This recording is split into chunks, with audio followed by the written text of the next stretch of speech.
Chill for Paramount. You've lost all credibility. Unsubbed. Goodbye. Before I begin, I want to say this is not the first time I've received early access for review. In my old tech review days, companies would sometimes send me products to review.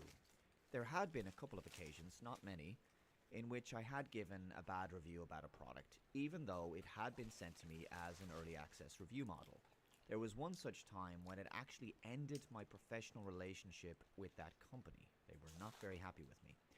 But I had to be honest, because it takes a long time to build credibility, integrity, and a personal brand as a reviewer or commentator. Once you've lost the trust of your audience, you don't have much left. Yo, When what's up, someone guys? does you a favor and you get a freebie, it's very hard then to be super critical.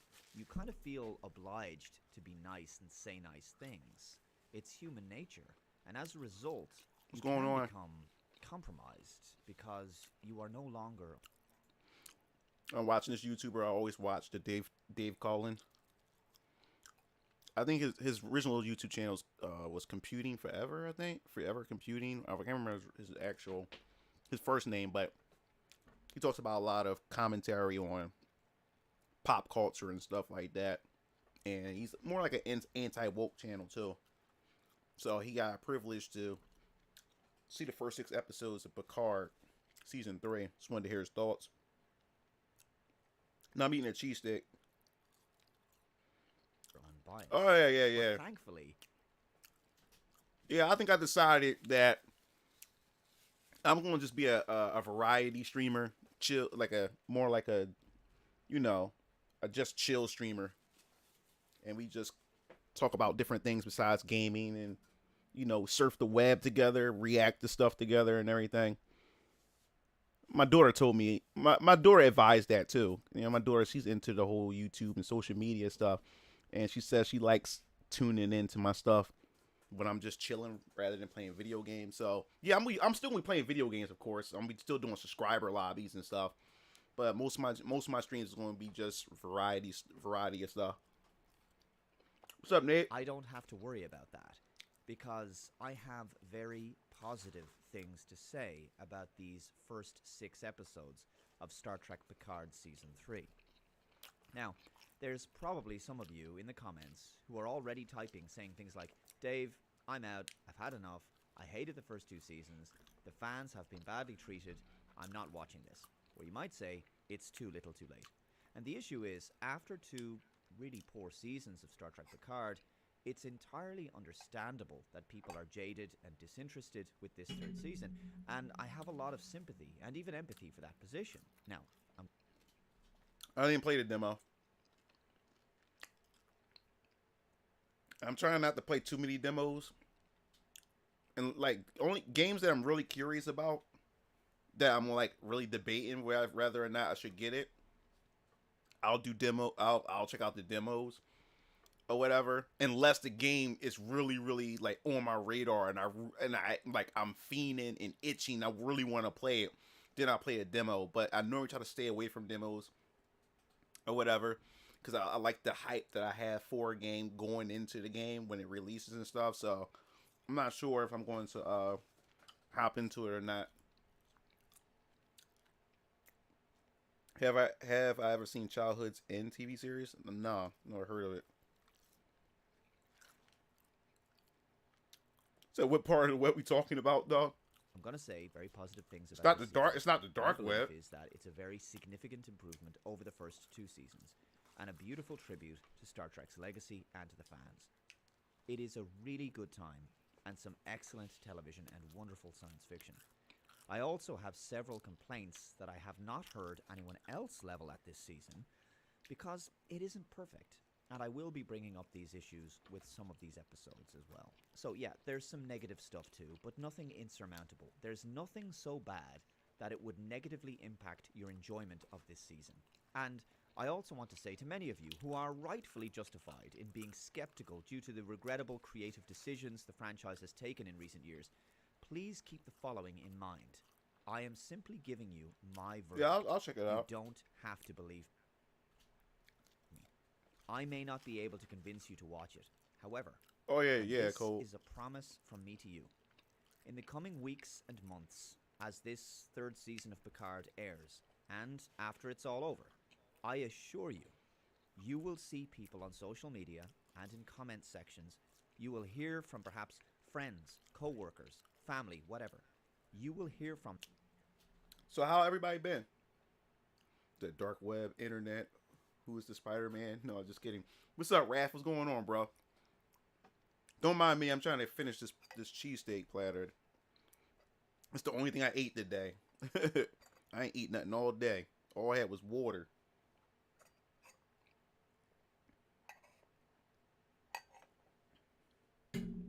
Oh man.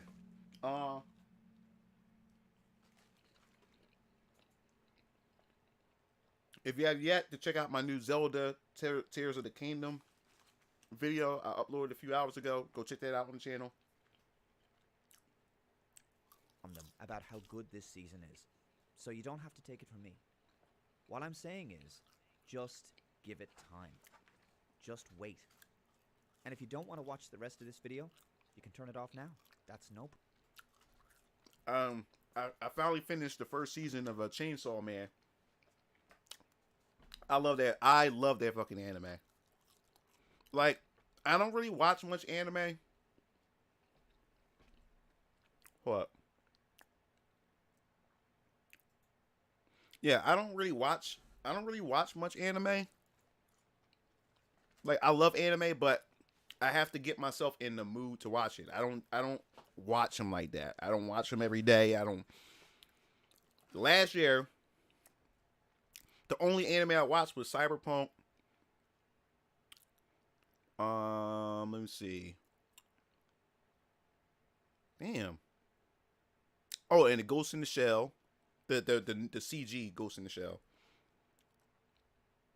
I would say they were like the only two, I believe, if I recall. The only two anime I watched last year. Oh, and Spy. Oh, and I started the Spy. I'm on season 2 of the Spy Family. I started that in January. I started that in around like December, like late December or no January, last month. In love with that too. And you know me, I'm not a person that goes after mainstream anime or anime that everybody goes crazy, the popular anime. But I would like what I normally do is when I want to watch an anime, I just type in trailers on YouTube and whatever catches my eye, I'm like, all right, let me give it a try. So it was Chainsaw Man, and Chainsaw Man, I didn't think I was gonna like. I'm like, it just looked weird. A guy with a chainsaw head. It just looked stupid. But oh my god, I fell in love with that anime. Then I watched the Spy Family. The first season, I'm on the second season now. I loved it, and I finally, me and my daughter. Well, my daughter been caught up, but I was like 3 seasons behind on My Hero Academia, and I just watched it. I binge watched with my daughter all the way up to season 6. So yeah, I was on season 3 the last time I watched it, and that was like a couple years ago. And you know, like, you know what? Let me just watch it. Let me catch up. Oh my god, that shit is My Hero Academia. Academia is crazy. That shit is. Oh my god, it's crazy, yo. It's ridiculous. I'm loving it. I am freaking loving it, yo. Crazy. Let me throw some music on here real quick.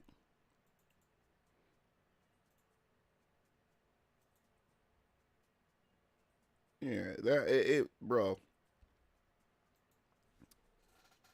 It was freaking crazy.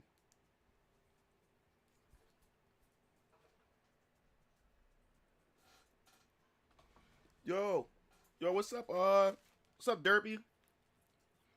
Yeah, what's up, Rube? Yeah, check out Chainsaw Man. Check out the Spy X Family or Crawls Family, whatever it's called. And I just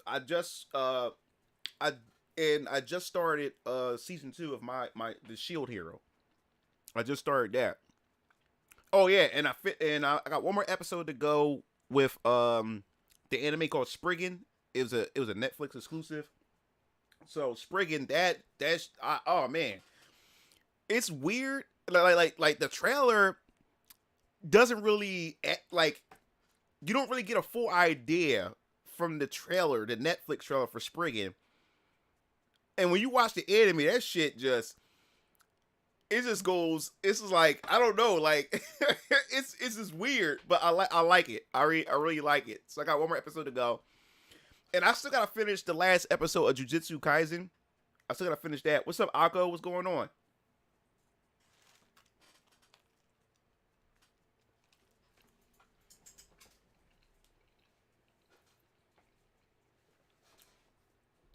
Yeah, so I gotta definitely finish that.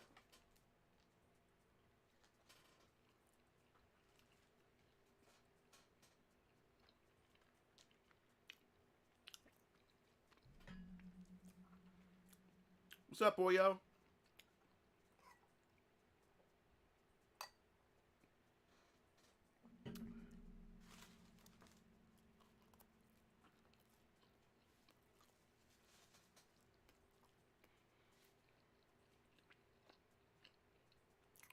It's been a busy 2 months for me, yo. Like, I haven't played any video games. Like, after Christmas, I haven't played any video games. I've been so busy with my comic book. This is the hustle time now. Just today, I just finished talking with an artist to draw the comic. Since I finally got into that stage where to get the comic actually drawn up and stuff like that. So I've been shopping around, talking with different artists. And right now, I'm putting, like, I paid each artist that has different styles. I paid each of them to draw up a test comic page, so I can see what the style looks like and how it's translated into a comic book page, and then from there I'll decide. I'll decide from there who I will, which artist I will go with for the book. So I haven't played any video games. I spent most of my time proofreading my script, revising it, constantly revising it until I got it to where I wanted it to be. And then the other thing that's keeping me busy, I've been working on my 3D hentai. A lot of different websites been contacting me, wanting me to put my work on their site and stuff like that. So I've been working things out with them, deals out with them. So I've just been busy with my Patreon, my clip stores for my 3D hentai and stuff, and then my comic book on that end. And I did kind of slow down with my YouTube videos because of my format that I'm going with. And I've been so busy to the point where, like, I don't even feel like doing YouTube videos because I've been so invested in my comic book that I'm trying to get out there. I need to get the Fate series. Gotta go on the grind. No time for gaming. Yeah. So yeah, my Fire Emblem came in. The Fire Emblem Engage. I don't know when I'm gonna get to it. I still haven't opened up the Ninja Turtles game. And for Christmas, I had got what is it? The World Ends With You, Neo. So I've just been so busy. I just haven't been in the mood to play any video games. I'm just in the mood to just create. But in order for me to get into the mood to play video games, I have to just play video games. That's how it always works with me. When I'm in a productive mood and I don't want to play video games, I have to force myself to actually put the controller in my hand, turn the console on, and actually play it. Once I actually turn the console on and play the game, that's where my mood for video games kick in. So I just haven't forced myself to do it.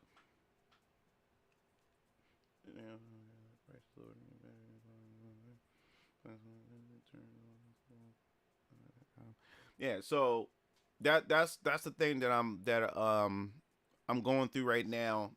Even when it comes to, like, YouTube videos, I'm like, man, like, I'm really into just this productive stuff, and doing YouTube videos also being part of being productive and stuff. Gaming news has been and that's another thing when doing gaming stuff. Gaming news has really been on and off, and sometimes you have your dry periods and stuff, so then it's hard to figure out what I want to talk about. But I do have content that I do have in the works that I'm working on that it's not time sensitive. I mean, I can post it up anytime and it'll be relevant no matter how old the video is. It'll always be relevant, so it's not sensitive as far as relevancy is concerned. So I got a few of those videos that I'm cooking up, but it's gonna take some time. I gotta write the script. After writing the script, I think the longest, hardest part when editing videos or coming up with a video idea and stuff is getting B-roll footage, man. B-roll footage is the most annoying, time-consuming aspect of doing videos. Like when I'm doing like video essays and stuff like that, I gotta find like footage to go with what I'm saying. Unless the only time I don't like to really use much B-roll is if I'm doing this with the camera on me and I'm just talking to you guys and I just show some footage here and there. But I noticed that most of my views, my highest view videos are videos where I'm not showing myself. It's just me talking and explaining myself and stuff like that. So so I'm spending more time on that. And since when there's less time of me on the screen, that means it's more footage that I need to play, and then that footage has to go with what I'm talking about, and that takes long because I may have to search the YouTube, to look for the examples of what I'm talking about. Also, if it requires me to have gameplay of my own, then that may have to make sure I have some recorded footage, the right amount of footage, and that stuff takes all day. What's up, Press Alpha? That stuff takes all day to do. B-roll footage is I think to me it's the most annoying part of video editing and just content creation, period. So I think that's where it's going to take most of my time. Writing the script doesn't take me too long to do. Especially once I have the idea and what it's going to be, I just go and just type up the script like it's nothing. It's just getting all the resources and material together to make the video. It's the long part. And then when I get into the editing process of it, I have to scour through all the footage. When I get to the point where I'm making a point and stuff like that, I find the footage, chop it from here, and then put it there, and then wait for the next point to come up, and then put that there. And then you gotta constantly have footage running and changing. You know what I'm saying? Because you don't want to be talking over a footage that's just there, and it's just one long scene. You don't want that.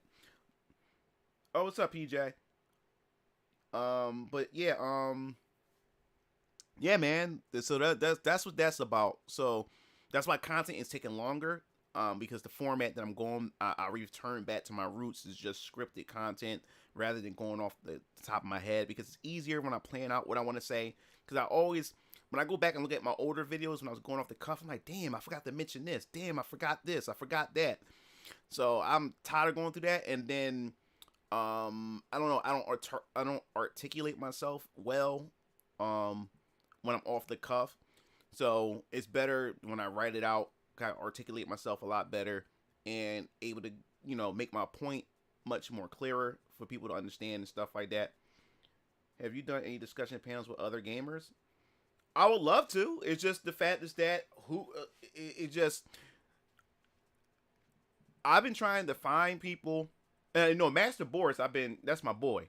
I do stuff with him, but I've been trying to do stuff with other people, especially YouTubers that's a little bit higher than me in subscriber count and stuff, because that's how you grow. You do cross promotion, get on panels and do like videos together and stuff. But you got to find people who's willing to do that. I'm willing to work with anybody or whatever like that. Like I said, I even put on Twitter, if you got 500 subscribers, if you got 1,000 subscribers or more, I'm willing to work with you or whatever like that. 1,000 subscribers or more, let's do it and stuff like that. But as you climb, most people, if they don't see a benefit of them working with you, because like I said, at the end of the day, yeah, it's cool to do work with each other, but at the same time, it's still like a business, and you want to benefit, you want to get a benefit out of it. So there's people that I did approach and never answered me, or they just weren't interested in stuff like that, because I'm not even oh, what's up? Happy birthday, PJ. Yeah, and there's some people I'm not even on their radar. That's how small I am of a content creator and stuff like that. So, and I understand that.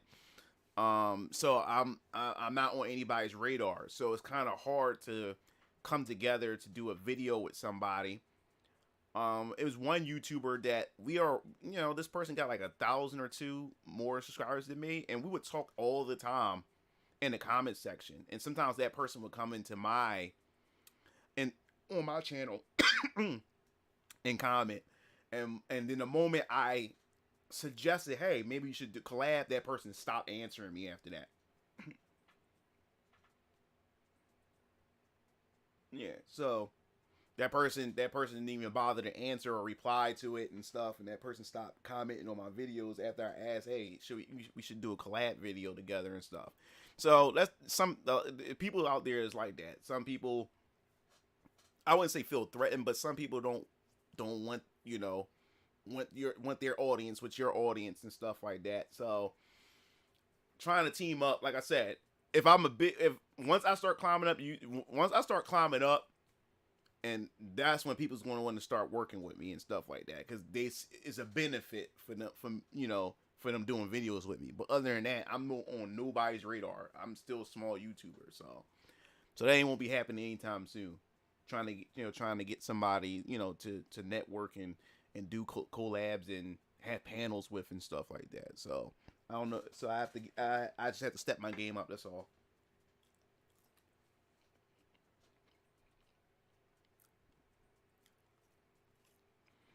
But yeah, man, I just been busy with the hustle.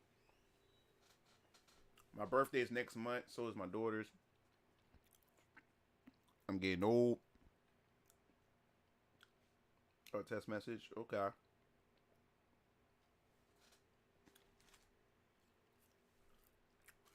I still have yet to get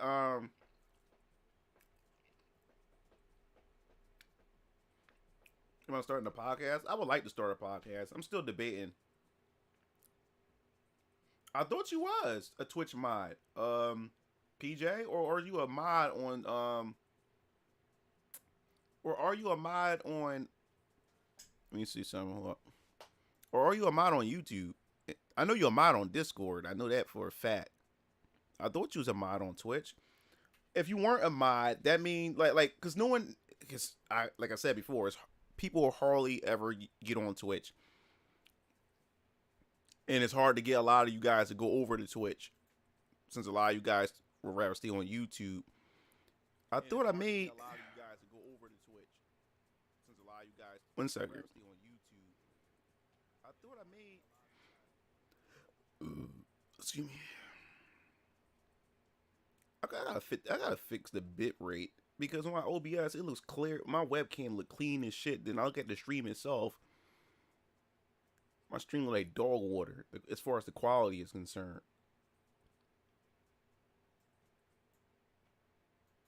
How do I gotta find out how to make a person a mod. I'm about to figure that out.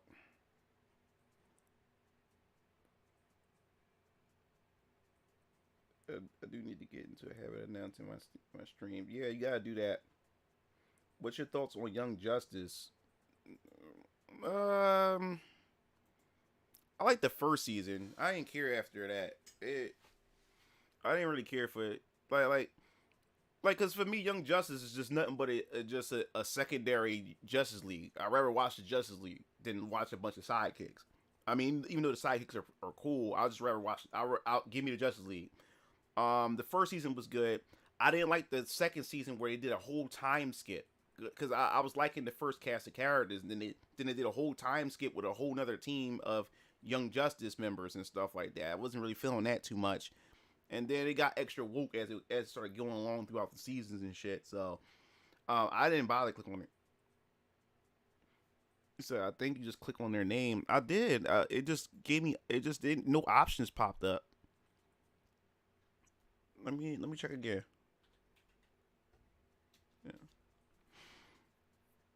Yeah, I gotta fix my bit rate, because my OBS preview window looks crisp. I mean, it looks really crisp, but then I look at the stream itself, it's just like trash. It just look like complete trash. All right, I clicked on PJ's name. Manage suspicion user. What's this? Hold up. Yeah, I don't see no option. I'm gonna have to spend time with this, but I'm gonna make you a mod when I get a chance. I just gotta figure this shit out.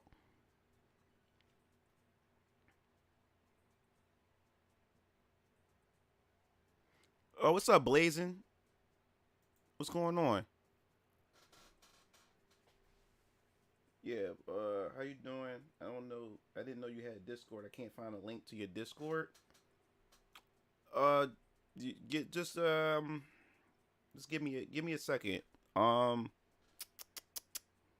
I got you. Don't I got? I'll get you. Hold up. No, give me a second. I'll get the Discord for you in a second. Invite people. All right. I'll put. What I want to do is let me edit the link. No limit. 70 is create link. Copy. All right. Let me go to the stream. I'll put the Discord invite in the chat in a second. I'm gonna do that right. Give me a bit. Give me a second. Got y'all. In a second. I'm gonna do that right. Give me a bit. Give me a second. Got y'all. All right, here we go. All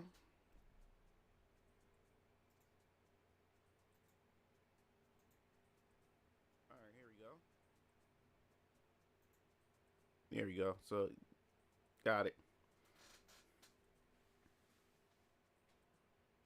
Yeah, I know you're a mod. You said, "What's my thoughts on One Piece?"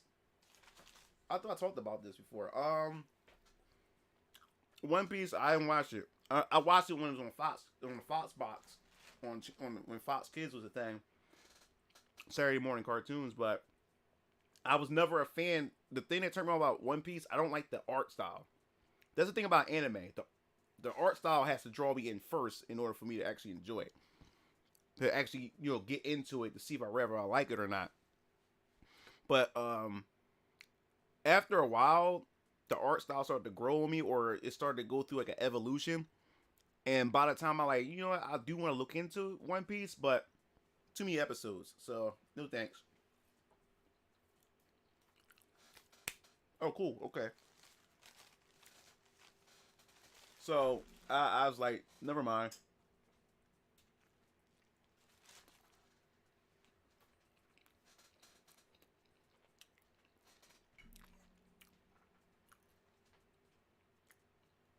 What's up, Jenna? What's going on?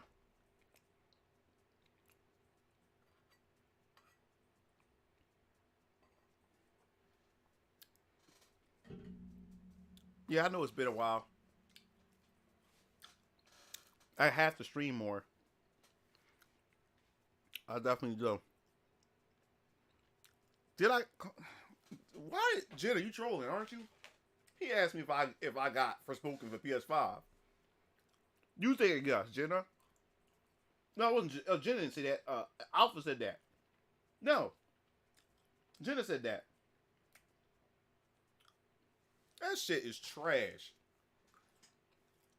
No, I ain't get that shit.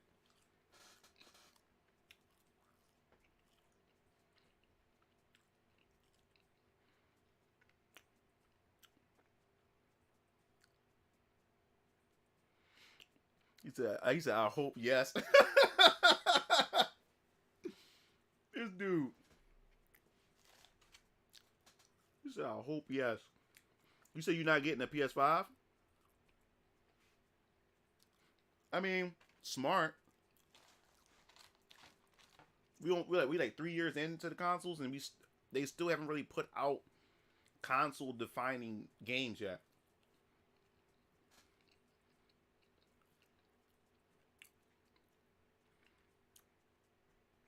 My daughter, get my daughter Hogwarts, but I was never a Harry Potter fan, so. I mean, if you like it, Jenna, that's good for you, man. But I'm good.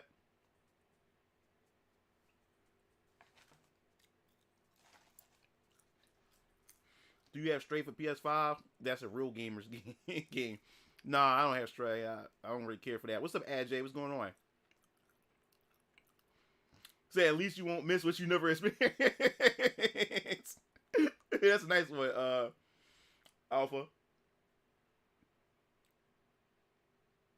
So maybe they have devs blocked.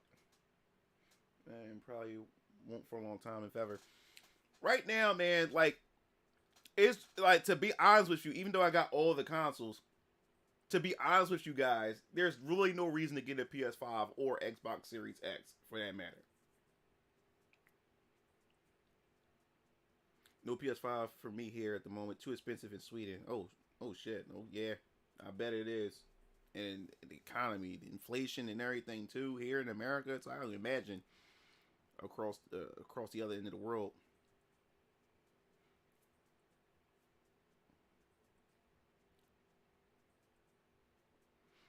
He said, "Man, don't do free like that."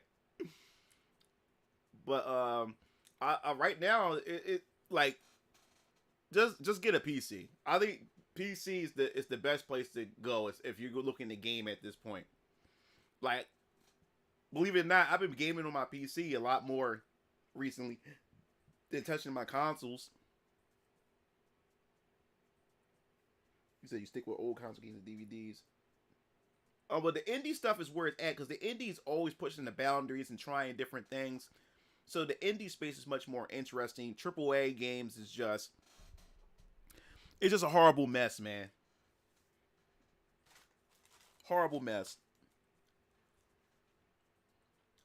In full life, especially when you come up for 200 plus zombies and you see... Oh, cool. Come on, guys. Forspoken is going to be game of the year. Poyo stupid. $700, Jesus Christ. And then they have a nerve. Sony have a nerve to charge you over $500 for the PS PlayStation 5 VR. That's ridiculous, bro.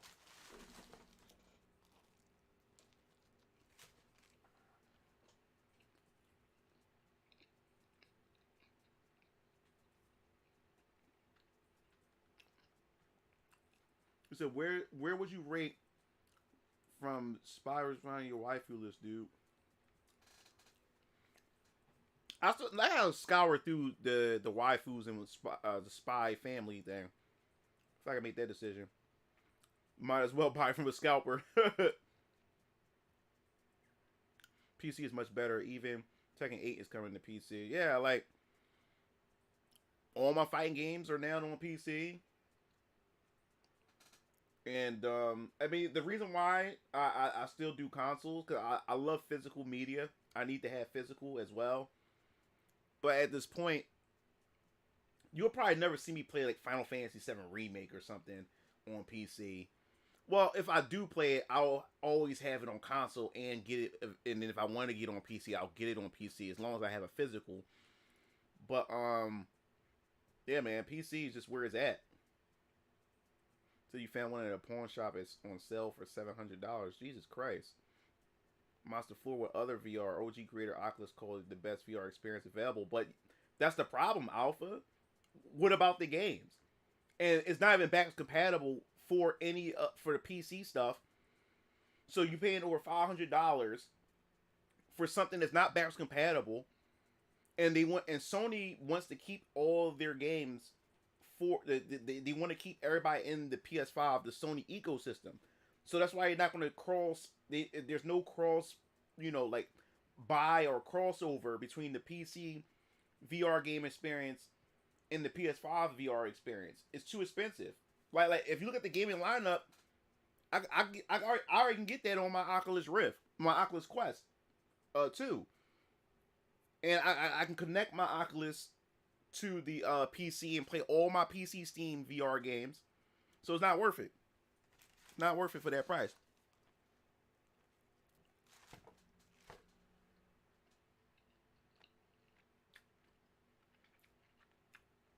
Yeah, I heard Indivisible. I still haven't picked it up yet. I've been supposed to get that game. It's from the people. It's from the creators of Skullgirls.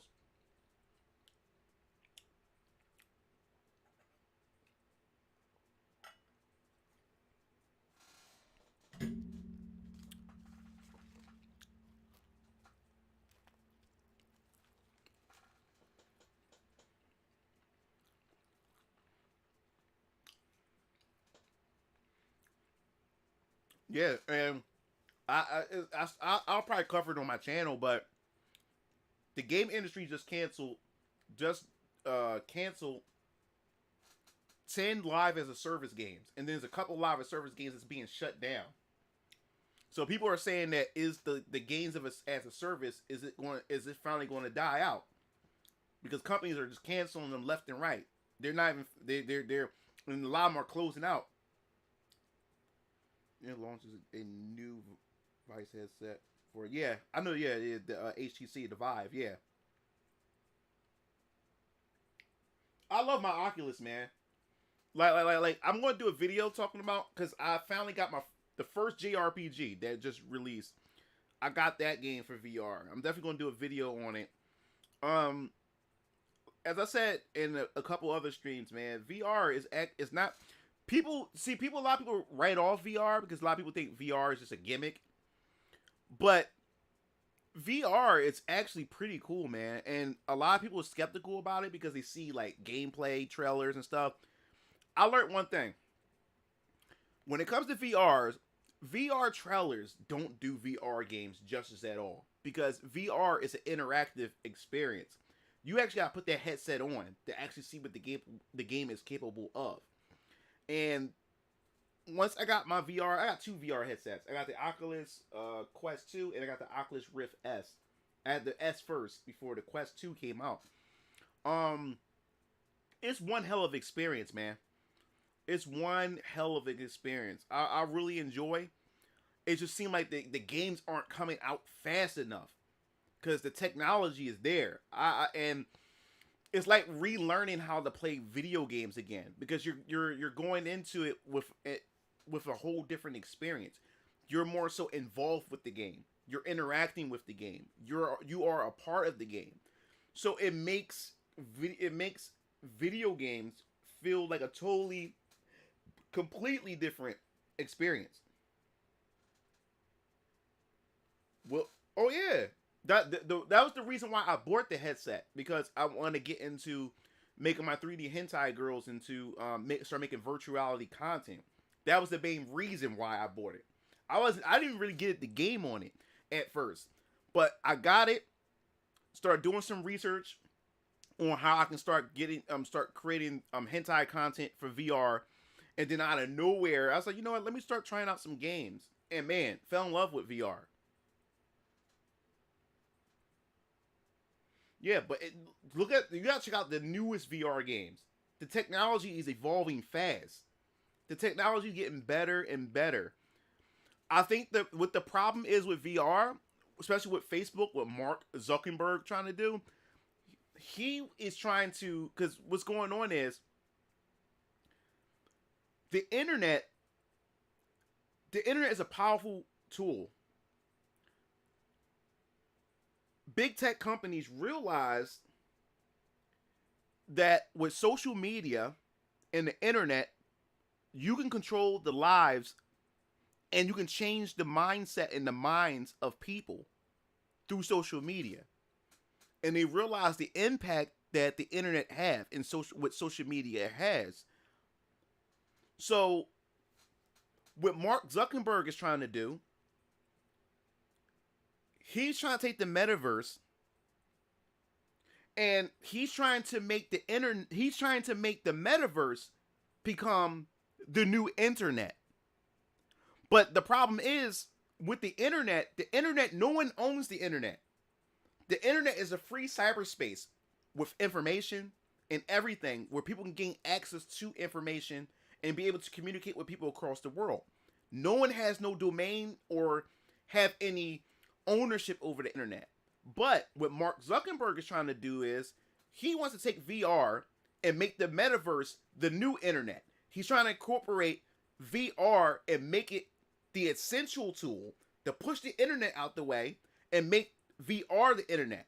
And the reason why he went make VR the internet because the Oculus is what Mark Zuckerberg and Facebook, aka Meta, owns.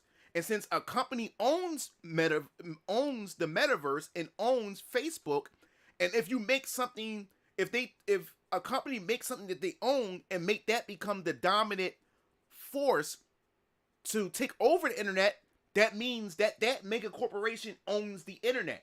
And if it owns that form of internet that people is making it a part of their daily life, that means they can control the people. Like certain games, it's having characters having floating hands, looks like a glitch. No, well, it don't bother me with the floating hands. You don't pay that no mind. They starting to do it more often.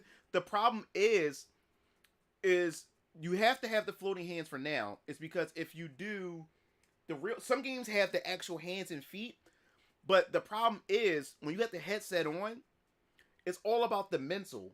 Like if I'm turning a certain way, but my bottom half is not reacting the way that I'm reacting, it discombobulates your brain. Because then your brain is telling you, yo, this isn't real, and it throws your brain in a fritz. So they still haven't really managed that. And plus, in VR, when you're doing a lot of hand crossing and stuff like that, if your avatar got full hands, it looks wacky looking because your arms is going through your body and stuff like that. So that's why they make no arms and stuff like that, so you don't have to see arms clipping through the body and everything, unless they make full on collision. Which some VR games haven't really gotten to that point where you have full on collision detection, so it knows that it's touching a body part and stuff like that. Yeah, see, like for instance, Jenna made a perfect example. Like, I probably wouldn't play Dead Space. Some people probably wouldn't play Dead Space on console, but if you put it in VR, it's a whole totally different experience. It's a whole totally different experience. Different experience, yup. So I still have to get my Reverb G2, GT7. Yeah. And I think the problem is developers have to engage with VR. Like what developers should be doing in the future is, when they release a game on console, they should have a VR component with it. I think that would make more people go over to VR if you're able to play your console games in a headset. Then more people's willing to go over to it. And that's what also will fill up the VR catalog up. But the PS5 VR is too expensive. And then they only keeping that headset locked to their consoles. Like VR is only as strong as its library of games. And the fact is that you can't cross buy, or you can't connect and play any of your Steam games using the PS5 headset, is stupid. I would never spend money on that. He said, you almost looked at it, almost had a heart attack. CJ is stupid. Yeah. Yeah, you'll be surprised. I got this game called Climb 2 on VR. And you're rock climbing. And you in the Himalayas. And it looks so real. Like, I'm holding on and stuff. I'm looking down, and it's like freaking me the hell out because I'm scared of heights. But it's a cool experience. It's definitely a cool experience. What they need more of right now, they need more third-person games on VR, because it's this game called Moss, which is it's like a third-person. It's about a mouse. It's like a Legend of Zelda type game, 3D platformer adventure puzzle type game. And what I like about it is it's in third person, but you as the player, you're in the world while you're controlling the character, and it's so cool. Like, you can put your face near the houses, you can look down into the town while you're controlling the character, and it looks like you're God and you're playing the character and you're watching the world. You're sitting like you're sitting down in the world. You get what I'm saying? I would love for Japanese developers to make some JRPGs, third-person JRPGs, utilizing VR technology. Can you imagine playing like a Final Fantasy game, and you're actually like 7 Remake? You're actually in Midgar while you're controlling Cloud and them, and you're actually moving around in the town. It doesn't need to be first person. They need more third-person games, because VR does make third-person experiences totally different. So every VR game doesn't have to be first person. In fact, I'm not really a big fan of VR role-playing games with sword and shield. Like, melee combat is not really fun. Like, guns and everything, guns in VR is fun.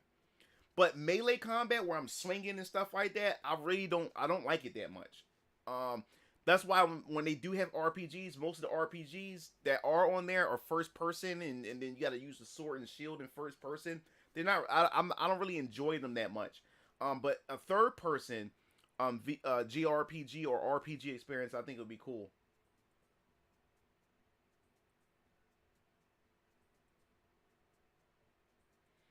Oh, you said the Atomic Heart. That's funny. I just saw Maximilian watch it do did a reaction video to it. To that game.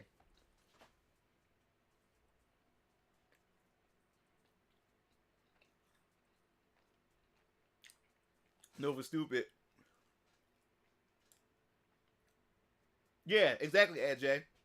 Because Mars does a good job, AJ, at that. Where while I'm playing, I'm actually in the world. The other game that I got, what's the other game? It's like Dark Souls, but it's on VR. Chronos. I'm actually in the world. Like, matter of fact, let me see something. I forgot. I can actually explain it to you. But let me just go to show it to you on my channel.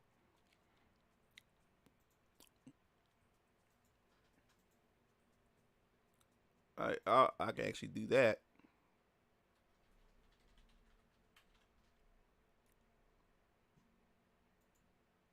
All right, so right here, for example, this is I did this video a couple years ago. No, 2 years ago. YouTube.com/MugenLord.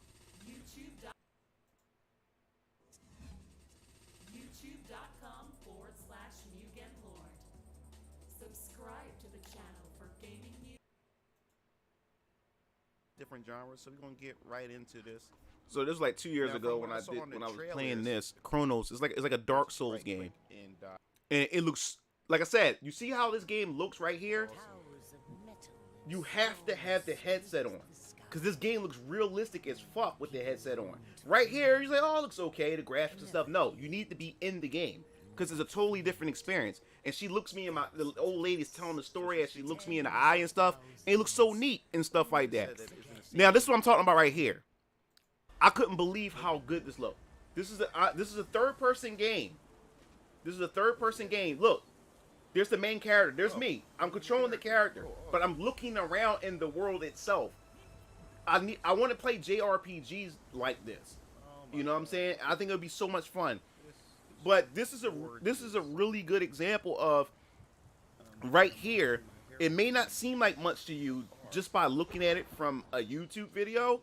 You actually have to be inside. This game looks real as fuck. Like it looks real. And look, my character's looking at me.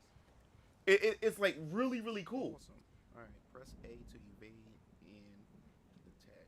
It's really, really cool. I still have yet to beat this game. This game hard as fuck. It's like a Dark Souls. Pick this up. Small pig. Interesting. And now at this time I had this is my Oculus Rift S. It's not the Quest 2 didn't come out yet.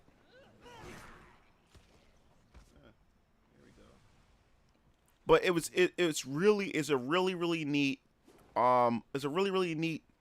device, man. VR, it's potential is there.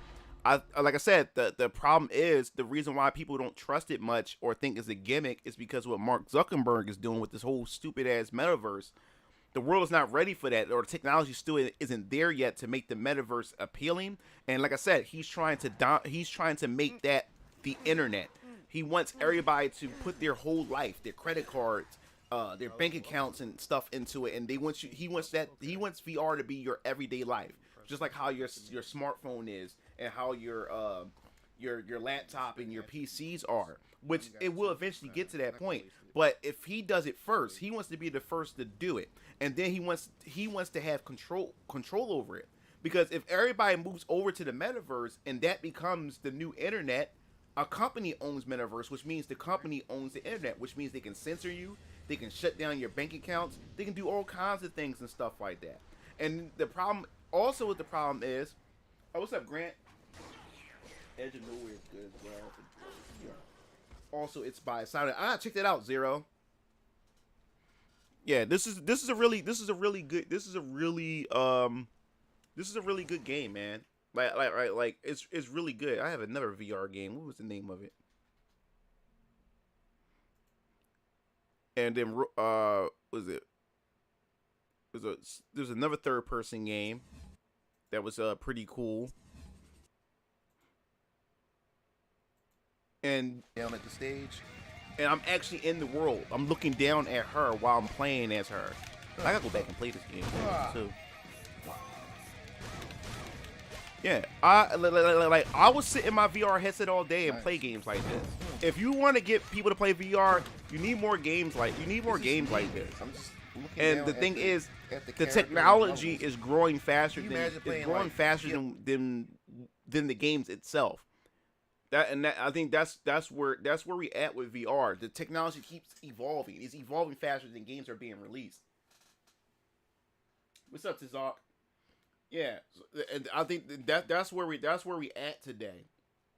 Games are just can't keep up with how fast the VR technology going with. He said more like metaverse. Am I right, guys?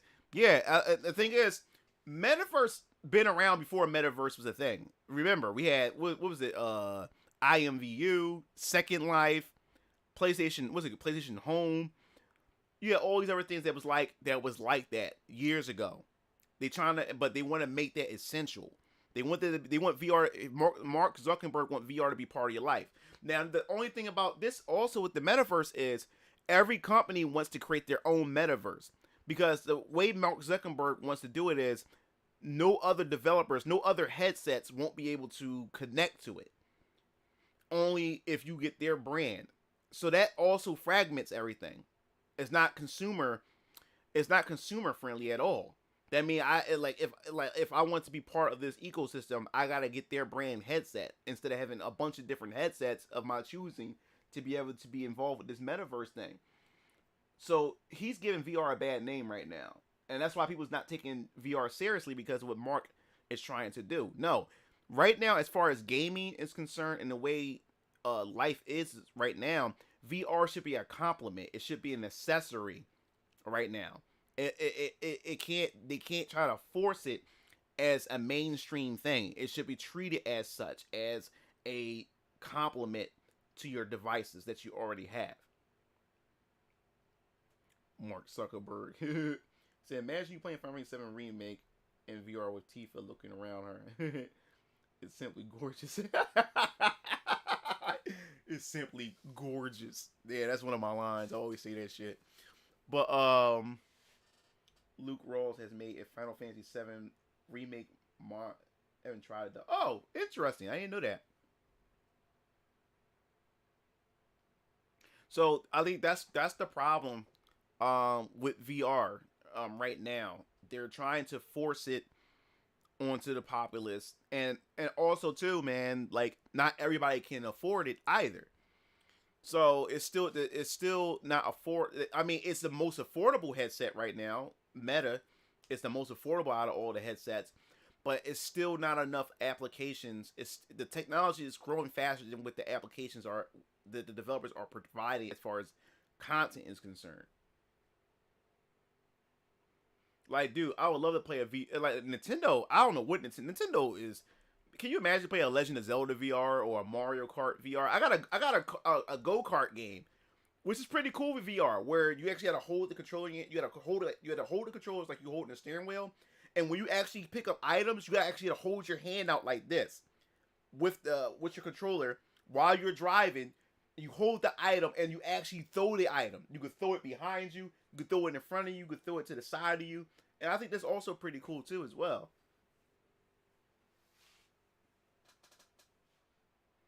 Yeah. As long as there's controllers, which they always have, but they're giving players a lot more options as far as like movement. Like if you want to get the full experience, you have the controller and have some movement as well with your body. I think that's the best experience. And then, like, if you really want to get immersed, and if you got money, you should have a VR room where it's only for your VR headset and your PC, which means you have that whole entire room to move around in. That's the best way to get it. So basically, Mario Kart GP VR. Yeah, except that's more of a tech demo rather than the full game. Next Switch might have a VR and AR. That'd be pretty cool. I mean, they should. I mean, Nintendo. That's just sitting on money right there. A Pikmin VR, a Legend of Zelda, Mario VR. That's money. That pretty in a Mario Kart, in an Animal Crossing VR. Yo, an Animal Crossing VR that acts like VR chat where you're in your own town that you built and you invite friends over. Nintendo was sitting Nintendo was sitting on money with that.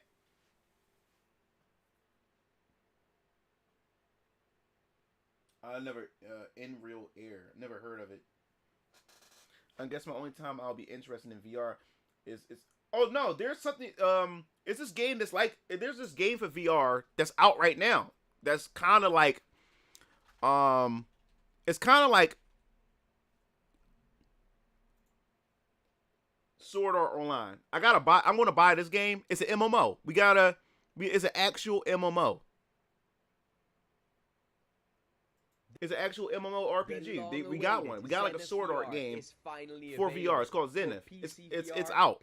I haven't bought it yet. And today we are gonna be reviewing. You actually got a class. You actually got a class system. You can craft weapons. So make sure you game for things like facial types. Yeah, skin colors, this is it. This is like Sword Art right here. It's out already, and people say it's actually pretty good. Limited. Ramen VR did state that they will be adding a lot more unique ways to customize your character soon. Now, after you are done with creating your look, you can choose between two classes. That being the Yeah, you can glide, fly around, DPS all kinds of stuff. It's the damage dealer of the party. And because in this game you can form parties with your friends. Most of the time, a lot of hand gestures. And actually, when you fight, you actually gotta move around and stuff like that, and actually cast spells and everything like that. And people really likes it. I haven't bought it yet. I gotta get around to it. How well you will be able to swing your swords or cast your spells. And like I always said, you have to actually put the headset on to actually experience and see what it's been. Yeah, I've been tempted to pick it up. Yeah, I gotta pick it up though. But the way it works, you better off just playing the Switch on your TV. You think the next Switch will be announced this year or next year? It's almost. I want to make a video about it, but I know it's not really. Oh, I gotta go to his video too. I gotta check that out when I get a chance. I'm not sure if y'all guys want me to talk about it because it's not really RPG related, but I do want to do a video talking about what's up with Nintendo as far as another console is concerned. Now, I will talk to you guys about it here right now.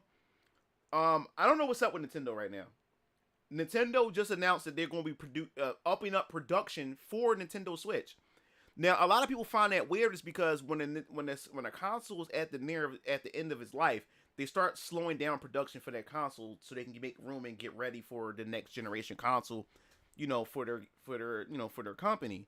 But Nintendo just said to their board of directors at a press meeting that we're ramping up a couple million more Nintendo Switch consoles, and it's got people confused. Like, so wait a minute, because they said they have a 10-year plan for the Nintendo Switch, a 10-year plan. So people's wondering like, what the fuck is going on? Like, so are you telling me that we're gonna be running the Switch for another with this year 6 for another 4 years with the Switch? How's that gonna work?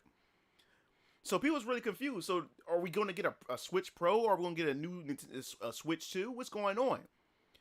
Now, I'm gonna say it here, and I'm not saying that this is gonna happen, but what I think, in my opinion, and what I would like, to be honest with you guys, I'm like, why are you going to run this for 10 years? Why? It doesn't make sense. When you got the PS5 and the Xbox Series X, eventually third-party developers are not going to want to make anything for the Switch because it doesn't make sense. So I started to think to myself,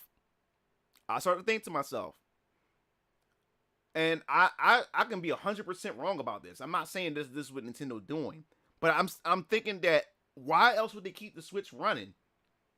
So my idea was, and what I'm going to say is, how can we assume that the next Nintendo console is a Nintendo Switch Part 2? How do we know that?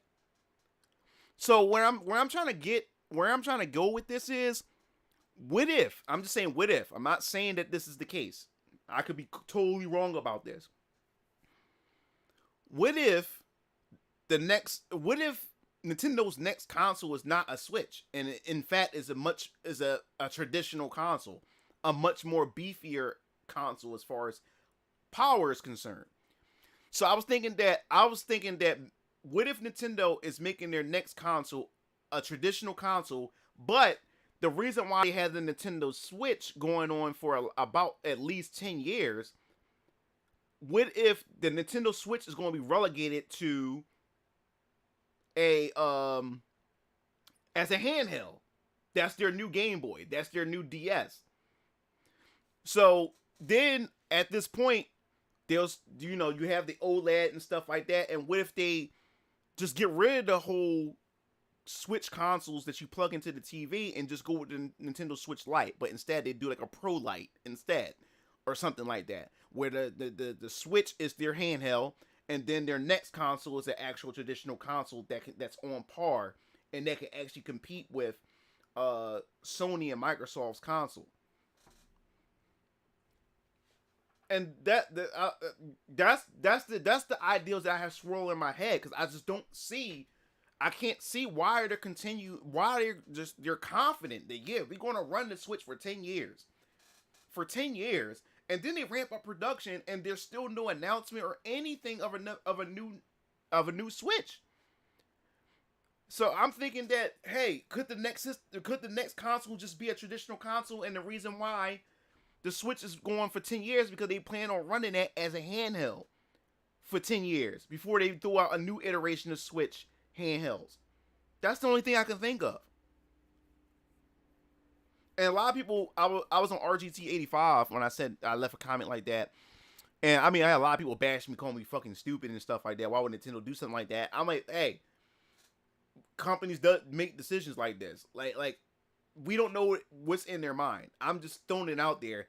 That could be a possibility. Don't know. Not saying that I'm right, or I'm not even saying that I'm wrong. But at this point, it's kind of like, Nintendo, what the hell is going on? What you guys are doing? As far as, the hardware is concerned. The hardware is dated. It really is.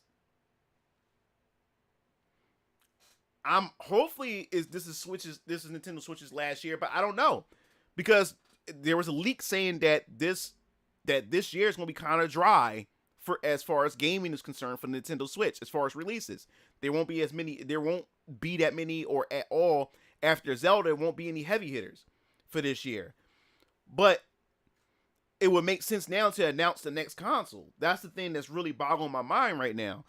So I don't know what they're doing. I really don't.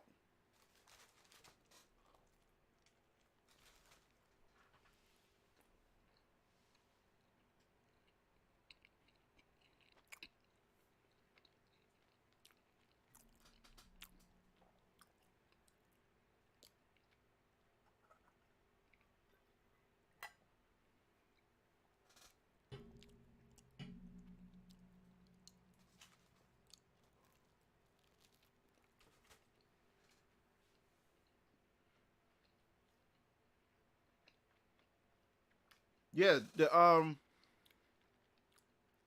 Tegra X1 is a dated mobile chipset. Matter of fact, it was dated. There's cell phones that's more powerful than the Switch. When the Switch came out, there was already better Tegra chips when the Switch came out. The Switch was quickly assembled because the Wii U was doing horrible. The Wii U was doing horrible. The Wii U was doing really bad. So they couldn't run that console any longer than they already had. So they quickly assembled the Switch. They used whatever was available to put the Switch together, to have something out there in the market. They had a plan, but it was quickly assembled.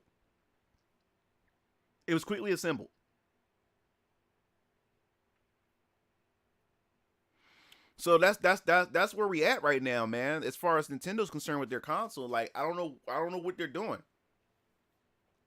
I have no idea what they're doing at this point. As far as the console is concerned, I know because right now it's the highest selling console, Nintendo Switch, but sales are slowing down because no one wants to buy a Nintendo Switch because mostly everybody owns a Nintendo Switch. Sales for consoles tend to go down once enough people have them, and most people buy like, at least more than one. And a lot of people got more than one Switch. Some people got a regular Switch model and then got an OLED. And then some people are fiends and got three. They got the Nintendo Switch Lite, a OLED, and the original Switch. I got the original Switch. My brother Keel Lancer traded in his original Switch and got an OLED. And I got my daughter a Nintendo Switch Lite. And yeah, it's dated. The console is dated because a lot of games, man, you can start to see it now. A lot of games are being held back because of the hardware. Like, I guarantee you that Xenoblade 3 would have been even more nuts as far as the worlds are concerned. I believe that game could have been even bigger. I believe the worlds. I didn't really like Ioneos too much compared to the other world in was it Torna and the other world in Xenoblade 2. They were much better and much more creative than Ioneos and Xenoblade 3.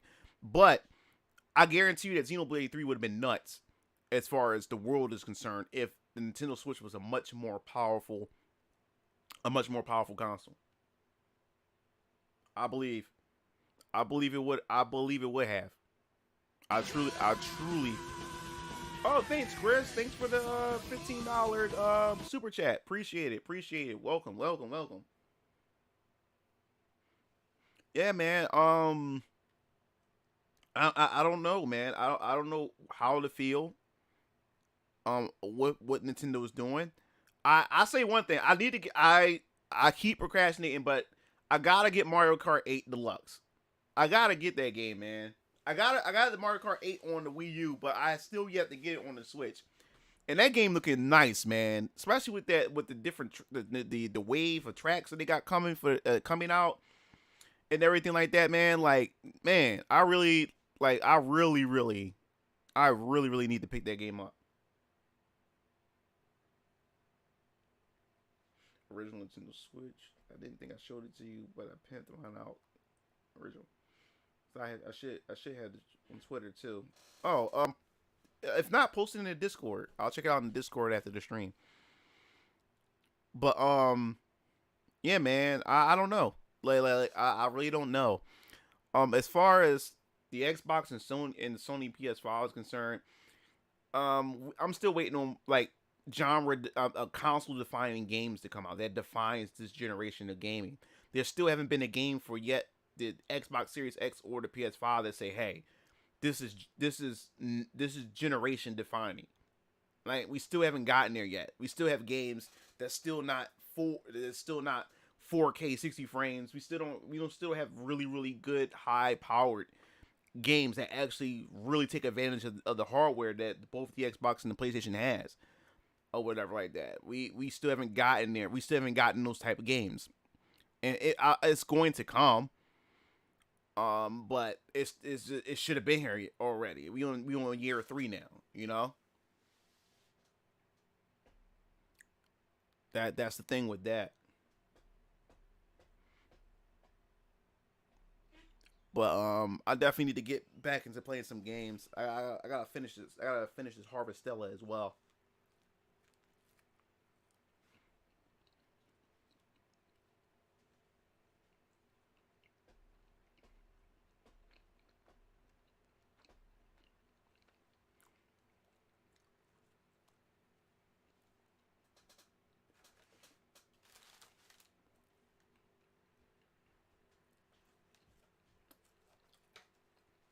That was okay, PJ.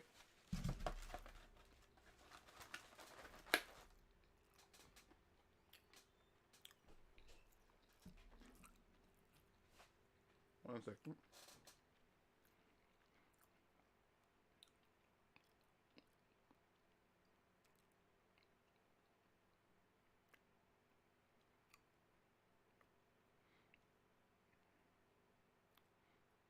One second, just checking my Patreon real quick.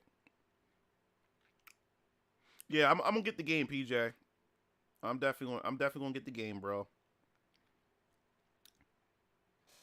So you can destroy me in that game. You a Mario Kart fiend.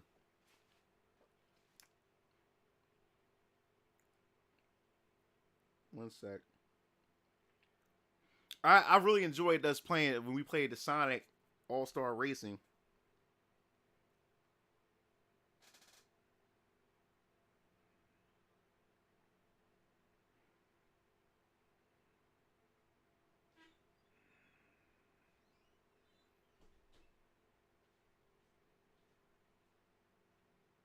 One second, I'm just read. It's got a bunch of comments. Good comments here. Perfect.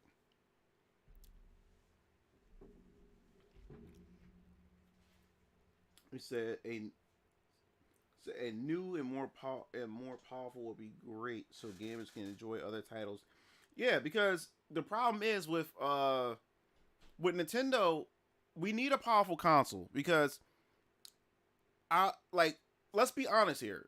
Like when it comes to multi-plat games, third party games, I'd never buy a third party game for the Nintendo Switch because the Nintendo Switch version is the inferior version. Well, you can play it portable. I don't give a fuck about portable.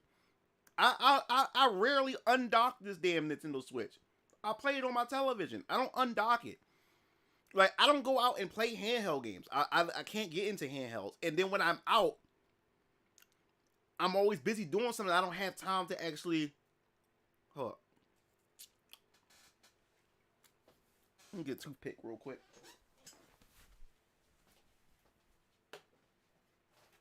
Yeah, I don't have time.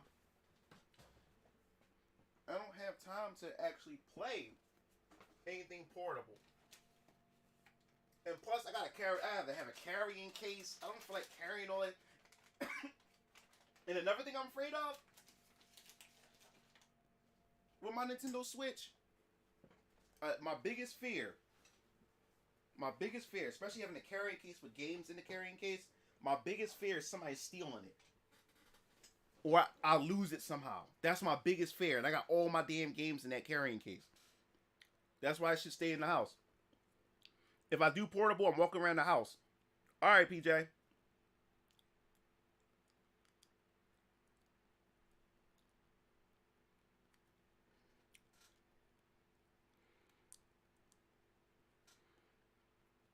That's my biggest fear.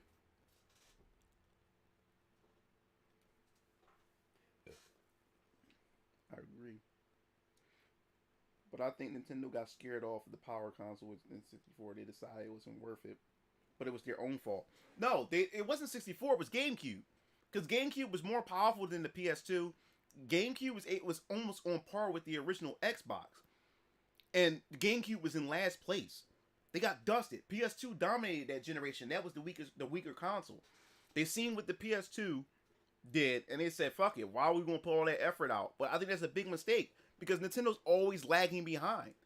Every time, they always lagging behind in technology, and then after a while, people start to phase away from the Nintendo console and go to the much more powerful console and stuff. Like, all my Nintendo games are more so exclusives. Like I would like to have third-party games. I would like to go to a store and say, you know what? I'm going to go with the Nintendo version of the game. Because it's on par with the other consoles, but it's not. So if I want to get a multi-plat game that's third-party or whatever, I can never get it on the Nintendo console. It's not worth it. It's not worth it. It's always going to be the inferior version. It's not worth it, and that pisses me off. So I'm left with no choice but to only fuck with exclusives on Nintendo Switch. Because I can't get it anywhere. So I have to play it on Nintendo Switch. If there's, a third-party company that makes exclusives for it, I have to. That's the only place I can play it. But so you know what you're getting when it's only a Nintendo exclusive. You know you're going to get a 30 frames per second game, or sometimes 60 frames, depending on what it is, or whatever like that. So you know what you're getting in terms of quality, as far as performance and stuff like that. You know what you're getting. But if I have to choose a game that's multi-plat, I never get it on Nintendo Switch. It's stupid. Unless you buy two versions, like especially if you're a person that likes to play handheld, so you get it for your PS5 or your Series X, but then you get the Switch version because you like to go out and you like to play mobile. So you're actually paying double the amount, because now you're buying it for both consoles.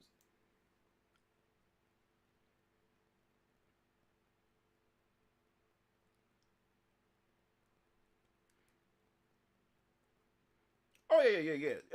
I mean, Near Automata and Dragon Quest XI looks good, but it still doesn't look as it looks good, but it doesn't look as good as the Xbox or the PlayStation version. It still doesn't look as good, but it looks good, but it still doesn't look as good. Even there for the Switch it still doesn't look as good as the PS4 version, but it still looks good. Yeah, and Nintendo got to step their game up, even with their online. Their online is ass. It really is. Now, like I said, Nintendo, I love Nintendo with the originality. They always like to innovate and try different things. But it's nothing wrong with Nintendo every once in a while seeing what the competition doing and just do and replicate it. Like, your online shouldn't be ass. Just the blueprint is already out on how to do an online service and how online works. Just look at what your competitors doing and just replicate that. You don't have to go try to do something extra different to say, hey, we're being different. You know, that's the thing about Nintendo, man. They always a step behind when it comes to some things, and then they're a step ahead when it comes to other things. Like, they were a step ahead with the Nintendo Directs. Like I did, like the video I did before. Like E3 is dying because of Nintendo. And I said in my video they're dying because of Nintendo, because Nintendo proved that they don't need E3 to have an E3 experience. Because of Nintendo Direct is the main reason why E3 is dying. Because after a while, Sony was like, why are we spending millions of dollars for convention space and for our press conferences and our stage shows where we can just do a live direct to our target audience and save all that money? Then Microsoft, they did the same thing. Microsoft, they call this Microsoft Direct. They call it Direct. They no shame in copying. No shame. Nintendo killed E3.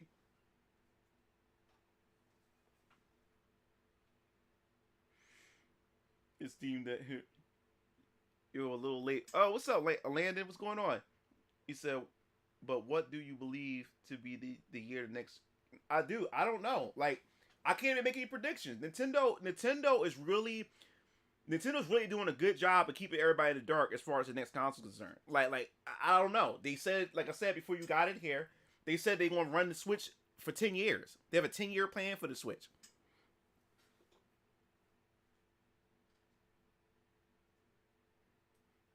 Yeah, everybody's loving the Steam Deck. I've seen so many people shitting on Nintendo Switch ever since people got their hands on the Steam Deck.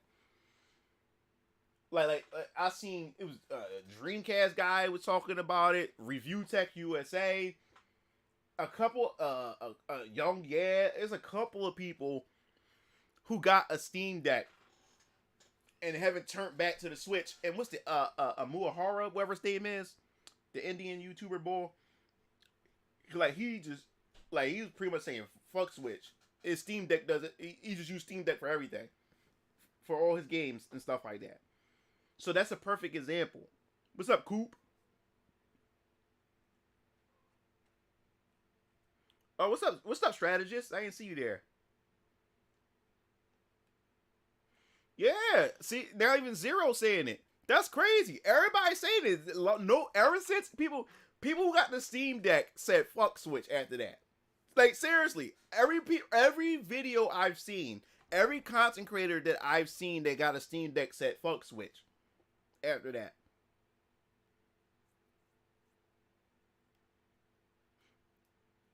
He said the Switch for 10 years, that the niggas gonna be running games equivalent to 8-bit games by that point. It's no bit stupid.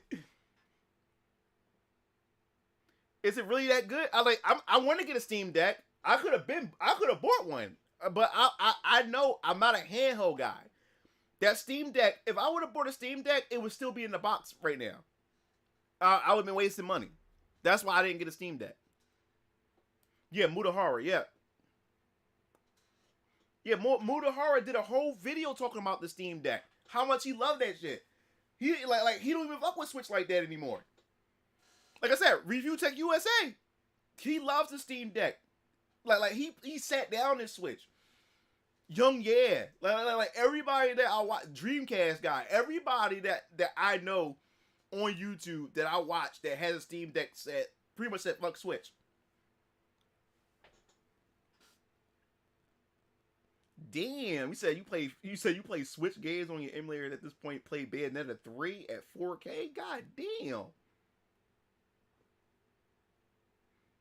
that's crazy.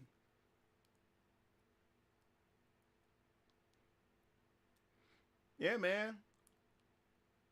So I don't know what they're gonna do. I give my hats off to Valve with the Steam Deck, because remember the Steam box a long time ago, was that 6 years ago probably, that Steam console failed horribly because people thought it was gonna be a good idea. Gabe Newell, everybody thought it was gonna be a good idea because people love Steam, people love Valve, people love Gabe Newell, and when Gabe Newell has an idea for something, and normally does it does his thing, you know. But the Steam Deck didn't work because of the options that they had for it. They had too many different versions of Steam of the Steam box that made no fucking sense, and it made more non-PC gamers confused. Like, what the hell is this? Like, these different models, and you had a $1,000 model. It was getting more and more expensive, and people was like, this doesn't make sense. And it's supposed to make things more streamlined, but it was making more people confused. So it failed. But then they came back with the Steam Deck, and it just eliminated everybody's concerns. I got my Switch at launch.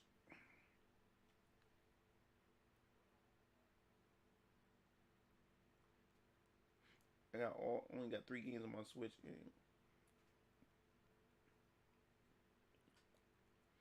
Yeah, man, I forgot footage of it on my channel.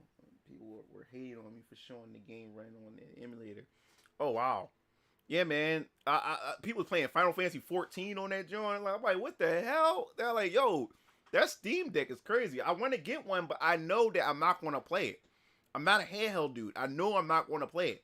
That means I'm wasting money. Like, I'm literally throwing hundreds of dollars away.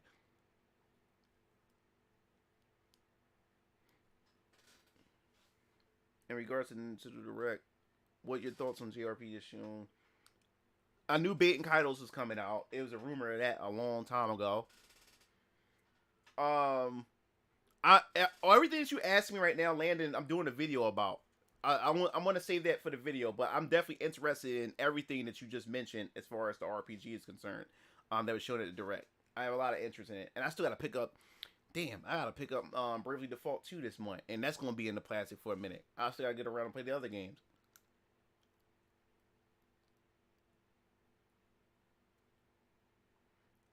I'm surprised Baden. Oh, it was bound to happen, and it was a matter of when it was going to happen because you know the creator Monolith Soft made Bait and Kaidos. The creator of Xenoblade made Bait and Kaidos. And I remember in an interview a few years ago saying that he would love to revisit Bait and Kaidos. And that's why I think they're doing a remaster of Bait and Kaidos, because I believe we may be getting a new Bait and Kaidos sometime in the near future. That's what I believe. They ain't going to just remaster that for no reason. I think there's a reason for that. I think we may be getting I think there could be a potential Bait and Kaidos 3 in the works. But I recall the creator of Xenoblade and also the creator of Bait and Kaidos in Monolith Soft.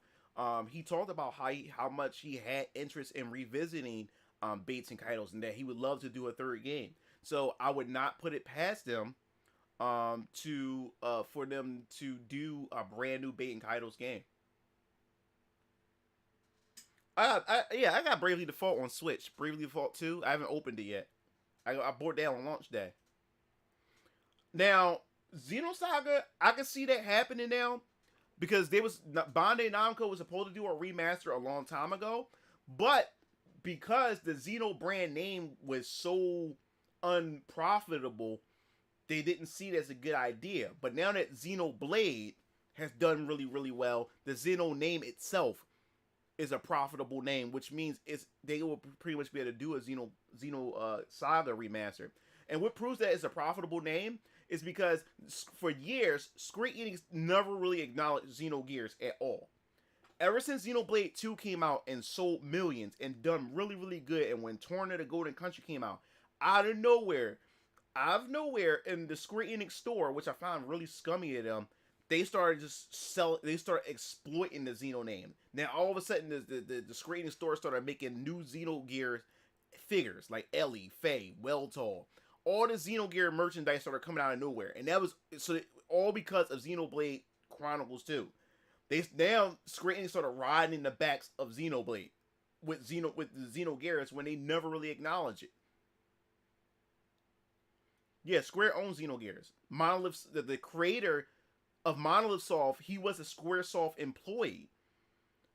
And what happened was, this was during the time where, and I learned this like 2 or 3 years ago. It wasn't just the spirits of within that really hurted Final Fantasy. It hurted Square Enix financially. The problem with Square Enix was, what hurt them really bad, was that Squaresoft, when they were Squaresoft at the time, Squaresoft was looking to buy, I believe Squaresoft was looking to buy Enix at the time. No, not the buy, but they was looking to merge with Enix a long time ago. They was already planning this a long time ago. And what happened was, Square, they started getting ever since Final Fantasy VII was a hit for them, Square started making a shit ton of money with the Final Fantasy brand ever since Final Fantasy VII came out. So what happened was, they started getting too big for their bridges. Squaresoft had a fucking I think it was a 3 or 4 game plan of Final Fantasy games. They were all development at one time. Final Fantasy 8, 9, 10, and 11, those 4 games was in development all at the same time. On top of that, Spirits Within. So not only was they spending a shit ton of money, they were spreading their resources thin. And then what happened was, there was already the creator, an owner of Monolith Soft, who was an employee at Square at the time. He wanted to make a game. Well, Square wanted another Chrono Trigger game. And in fact, if you didn't know that, Xenogears is supposed to be Final Fantasy VII. But the game got too controversial. It got into the religious thing. It started becoming more and more less like a Final Fantasy, what Final Fantasy is known for. So they said, it doesn't fit for a Final Fantasy game. And then it was supposed to be a sequel to Chrono Trigger, Xenogears. That's why you will find like a Easter egg of Luca from from Chrono Trigger. You will find an Easter egg of her in Xenogears. Then that was supposed to be a Chrono Trigger sequel, but that was nowhere close to what they want from a Chrono game. So what I find really cool is, it was the creator of Xenogears, who's also the creator of the founder of Monolith Soft.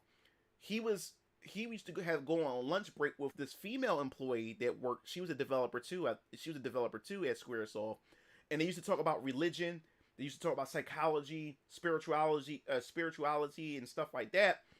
And he said she was the only one that he was able to share that with, and he used to talk about it all the time. And them two got together and made Xenogears, and that ended up becoming his wife. So them two worked on Xenogears together. So what happened was, during the time Xenogears was in development, they was all on board with Final Fantasy. They was working on Final Fantasy 8, 9, 10, and 11 at the same time. So what happened was, when Spirits Within came out, it bombed bad, and it hurt them financially. And they were already spreading themselves thin with Final Fantasy development of 8, 9, 10, and 11. They was already spreading themselves thin with that. So what happened was, Square Enix lost so much money that they didn't have enough money to actually complete Xenogears, because the team was too ambitious, and the ideas that they had, they weren't being able to finish it at the time that Square wanted them to finish it. So they told the creator of Xenogears that if you don't put the game out with the resources you have, this game is going to be canceled. So that frustrated them. So that's why there's a big tonal difference and gameplay difference between Disc 1 and Disc 2 in Xenogears. Because This 2 plays more like a what's those games? Them Japanese anime novel games where you don't take control of the characters, it's nothing but dialogue and text. This 2 became that, which was a bummer. You did no exploration in this 2 until you got to the end of this 2, where you're just allowed to travel the world map and do a lot of side quests that you may have missed, get your ultimate weapons and skills and stuff. But this 2 was like a graphic. It was like a interactive novel. You sat there and just read a roll of text of Faye and Ellie just talking, and then all you do is play boss fights. That's all it was. And it was a big tonal shift from the first disc to the second disc because they ran out of budget. So they had to work with the resources that they had. So Xenogears and the Xeno series is an incomplete series. A visual novel. Exactly. That's what it's called. Visual novel. The creator was supposed to do 6 episodes. Now, Xenogears is actually episode 5. He did a George Lucas. Xenogears is when you beat Xenogears, it says Xenogears episode 5 ended. Xenogears is actually episode 5 of 6 episodes. So he got frustrated, he got upset, and he left. Because he said that the series had potential, pretty much, and and Final Fantasy was their main concern. And they wasn't going to give him the tools, the resources and that he needed to make the series that he wanted. Yep. That's what happened. So, it did? Oh, I didn't know that, Nova. Yeah, so what happened was he went over and started a studio of his own, which is Monolith Soft, which was funded by Bandai Namco. So Bandai Namco said, yo, we'll give you the manpower, and people left Squaresoft with him because they had a dream for the Xeno series. So what happened was he goes to Bandai Namco, starts Monolith Soft, and he had to start the series over again. Now, a lot of people say that Xenosaga is Xenosaga is the prequel to Xenogears. That's what a lot of people believe. But Xenosaga is a reboot of Xenogears. In fact, Xenosaga is pretty much supposed to be like the first episodes of what he wanted to do in his visions leading up to Xenogears. So Xenosaga is eventually supposed to lead to Xenogears. But Square Enix owns the rights to Xenogears, which means he can't tell that story the way that he wants to. So when he went to Bandai Namco, he had to remodify the story because he can't use the actual Xenogears blueprint because Square owns that. Even though that's his game, they own the license to it, so he can't take it with him. So he had to reboot it and retell the story a little bit different, but it's still the same context of things. And we get a chance to see Faye. But remember, Faye's original name was what's his name? Was it Abel? Was it Abel?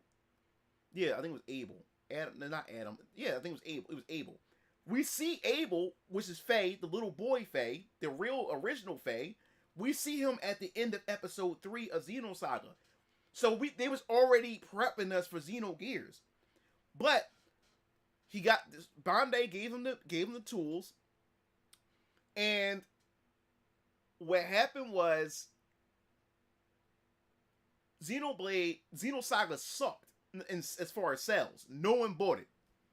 Like, it did terribly as far as sales are concerned. So Bandai Namco was kind of disappointed too, because they went out on the limb, for him to do his Xeno game, and it didn't do Bandai Namco any justice at all. They didn't really earn that much money. It was poorly. The game sold poorly. So he kind of felt like disappointed, and he said, maybe I'm getting too old. Maybe I should leave it to a younger generation to work on Xeno, because it's supposed to be 6 episodes of Xenosaga. They had to cut it down to 3 after the first game sucked, as far as sales are concerned. Now, I would say with Xenosaga, it was an okay game. And what I mean by okay, the combat wasn't as fun as what they produced with Xenogears. Xenogears had like a fighting game type of feel to it. It had a combo system. It was an intuitive combat system, the mech gameplay, storyline. But when it came to Xenosaga, the combat was okay. It wasn't as appealing as Xenogears. And then on top of that, Xenosaga's story was so fucking convoluted. It was so out there. I was so lost because when Xenosaga came out, what grade was I in? I was in high school when Xenosaga came out. When Xenosaga came out, I think I was in probably like 9th, maybe 10th grade, I believe, or maybe 11th. I'm not sure, but yeah, it didn't do too well. So what happened was he said, maybe I'm getting too old. Maybe I should allow a younger generation, fresh blood to work on Xenosaga 2. And Xenosaga 2 did worse than Xenosaga 1. Matter of fact, people say that's the worst one in the trilogy, Xenosaga 2. So I have Xenosaga 2. It was okay. I beat the first game, but didn't beat the second game. The second one was okay. So then he returned for the third game. And he removed all the combo mechanics that the first game had and Xenogears had. Now it's just a turn-based game. I was like, what the fuck is he doing? And that was the last game. That didn't do too well either. So then they broke. Monolith Soft left Bandai Namco, and now they're their own company. And he just lost hope in the Xeno series. It's his baby. It's his dream. But that's when Iwata of Nintendo, President of Nintendo Iwata, he came to him and said he would love for him to do a JRPG for the Wii. So the game was called the Monado. The original name for Xenoblade was called the Monado. But Iwata said no. He said, I've been a fan of your Xeno series. I said, I think you should do your series some justice. Do this game some justice by calling it Xenoblade. No, call it Xeno. Put Xeno in the title. And that's when he called it Xenoblade. And that's when they became successful ever since, the Xeno name.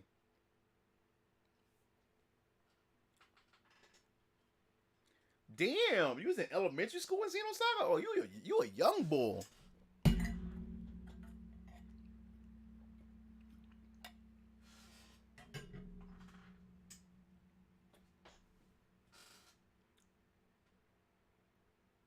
Oh wow, that sounds stupid, Landon. Wow. What's up, Baka? What's up, Demarcus? What's up, Larry? Oh, somebody from Ghost in the Shell was part of the project? I didn't know that, Larry. That makes sense. You 25? Yeah, you still a young boy. I had to still book Persona 5 for PS4. Is it worth anything now? Came in like that. Iwata really came in like that. That story is really heartwarming, man. Yeah, he came in like that. I watched the whole documentary on that shit on Xenoblade. Yeah, he came in and was like, yo, no. He said, how about you name it Xeno? And he's like, are you sure? He said, yeah. He said, yo, like leave a legacy with that name. And he thanked Iwata for that. That's how I heard, because after Iwata died, the creator of Xenoblade talked about it, and the impact that Iwata had left on him, and thanks him for that, or whatever, because he started losing hope for the Xeno because of how poorly the game was received. But Xenogears is supposed to be 6 episodes. We supposed to get 6 episodes, and since he left Bandai Namco and Monolith Soft went independent, he couldn't continue Xenosaga. So that's why he had to start over again and do Xenoblade. So what I like about what he does, he still take inspirations from his Xeno games and put it in Xenoblade. I still want a mech focused Xeno game. Yes, I know Xenoblade Chronicles for the X, which I hate. That game was fucking, I hated that game for the Wii U. But I want a mech game that's like that like aching to Xenogears, but a new Xeno game that mechs are in the forefront, like how Xenogears was, with a compelling storyline. But like I said, he takes inspirations from Xenogears. Like for instance, Xenoblade 3, Mio and Noah, they are literally Faye and Ellie. Their whole entire backstory, them constantly being reborn and repeating things over, repeating life, and they repeating their life over and over again. They always star-crossed lovers. They always meeting each other. That's Faye and Ellie. That's literally the backstory. That's literally Faye and Ellie's backstory. Oh, no problem, Larry. No problem. It was the first RZ when my uncle had to. Damn, when you was like 3? God damn. Yo, what's up, Avatar? What's going on? What's going on? Yeah. So that's what I'm talking about. Like it's so many inspirations from Xenogears found in Xenoblade. It's so dope. And Xenoblade 2, when they start showing off some of the mechs, as you get farther to the end of the game, I was really getting pumped. I said, "Oh man, I'm seeing some Xenogear. I'm seeing some Xenogear and Xenosaga references in here, Easter eggs in here, man." Like, it really got me pumped and it really got me excited and stuff, man. But he said it was around the time when X-Play was talking about Xenosaga. Okay, that's how I noticed it, because of them. I wanted Xenoblade 1 Saga 1 so bad as a kid after tongue out.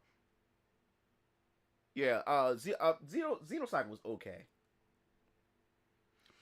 My issue with Xenosaga is too story narrative driven.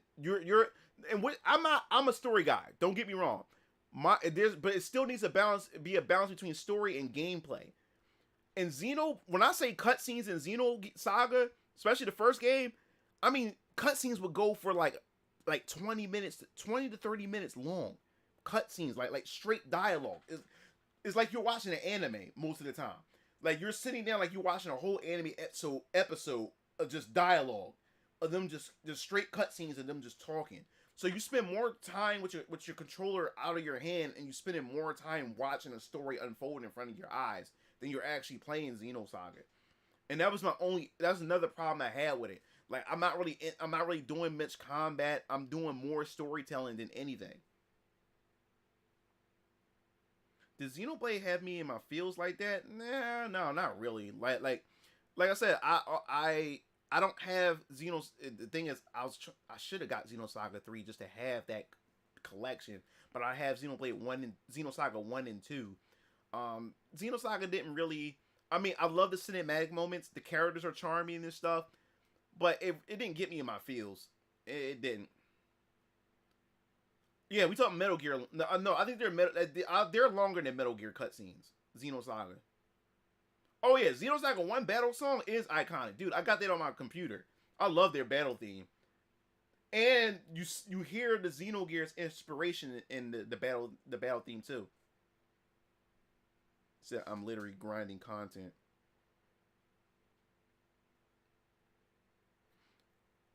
Yeah, Xenoblade 3, I talked about it in my YouTube channel. I'm not gonna go into details here because I'm making a video about it. But that story DLC for Xenoblade 3 got me curious. So I'm looking forward to that. And I'm looking forward to doing the video on it too. Oh yeah, no. I think that's where that inspiration really does come from, Larry. The Major and Cosmos. Now, as you mentioned that they did have a Ghost in the Shell writer in there.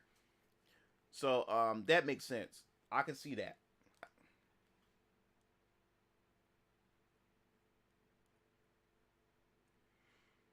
Yeah, like the game got too convoluted. Because Cosmos is supposed to be the embodiment of Mary. I think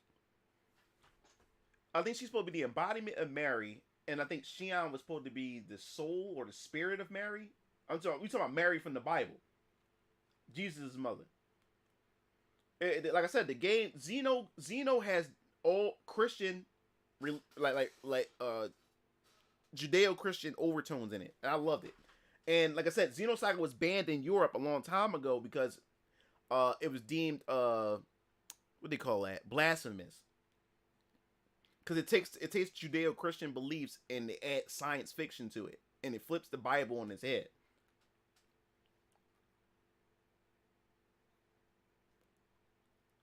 Oh, cool.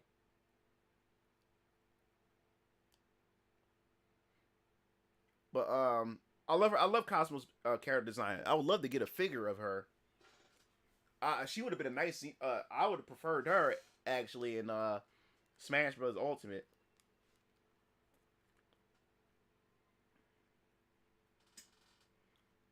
But yeah, man, like, yeah, it did feel like an anime. Yeah, did Xenoblade really had? Yeah. But yeah, man, like, I love the Xeno series, man. I really do. And despite me not really feeling the story of Xenoblade 3, I still enjoyed the game. I enjoyed every bit of it as far as the gameplay and everything is concerned. Um, the story's not bad. The story is actually, in fact, good. But if I was to compare them, I would think that Xenoblade 3 was the weakest in terms of story compared to the first two games. But we're just taking we're taking three good games and just saying which of the three good games is the better game. That's all. Because Xenoblade 3 is still a good game. Story's still good. It's just not as good as the other two games. It felt more like a Tales game than a Xeno game as far as the story is concerned. I have a collection of Xeno games. Xenogears on the PS3. All three Xeno games. Xenoblade Chronicles. OG and Definitive. That's dope, Landon. So I remember Harada was mentioning, he mentioned that, but they turned them down because it wasn't profitable. If they want to do it now, they can, because Xenoblade became a profitable IP. No, Cosmo's not in Xenoblade 3. Nah, only Xenoblade 2. And I haven't gotten her. I have not got Cosmos in Xenoblade 2. What's up, Toro? Yeah, Xenoblade Chronicles 2 is the best, man. I love Xenoblade Chronicles 2, especially that Torna DLC. That game literally, that was the first game that ever made me cry.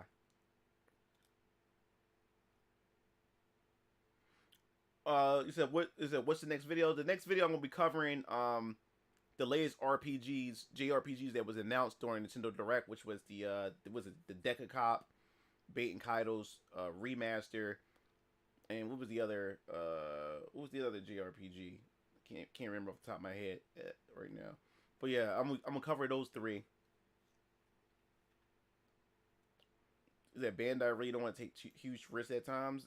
Like, no, most companies don't want to take huge risks most of the time. Now, I would say this. Despite my issues with Square Enix at times, Square Enix been taking a lot of risks. They've been trying different games, especially they've been getting a lot of double A. They've been creating a lot of double A games, which I've been enjoying, as well as, and I love the fact that they are taking chances. We got games like Harvestella, and Square Enix gave me a free copy, by the way, on the day of launch.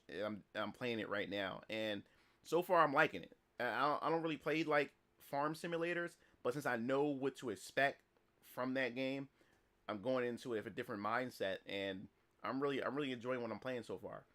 So you can hear first impressions pretty soon when I get around to it. I've just been so busy doing so much other stuff. But you got games like that, and of course you have Star Ocean Divine Force, which I gave Game of the Year for me, which I really enjoy.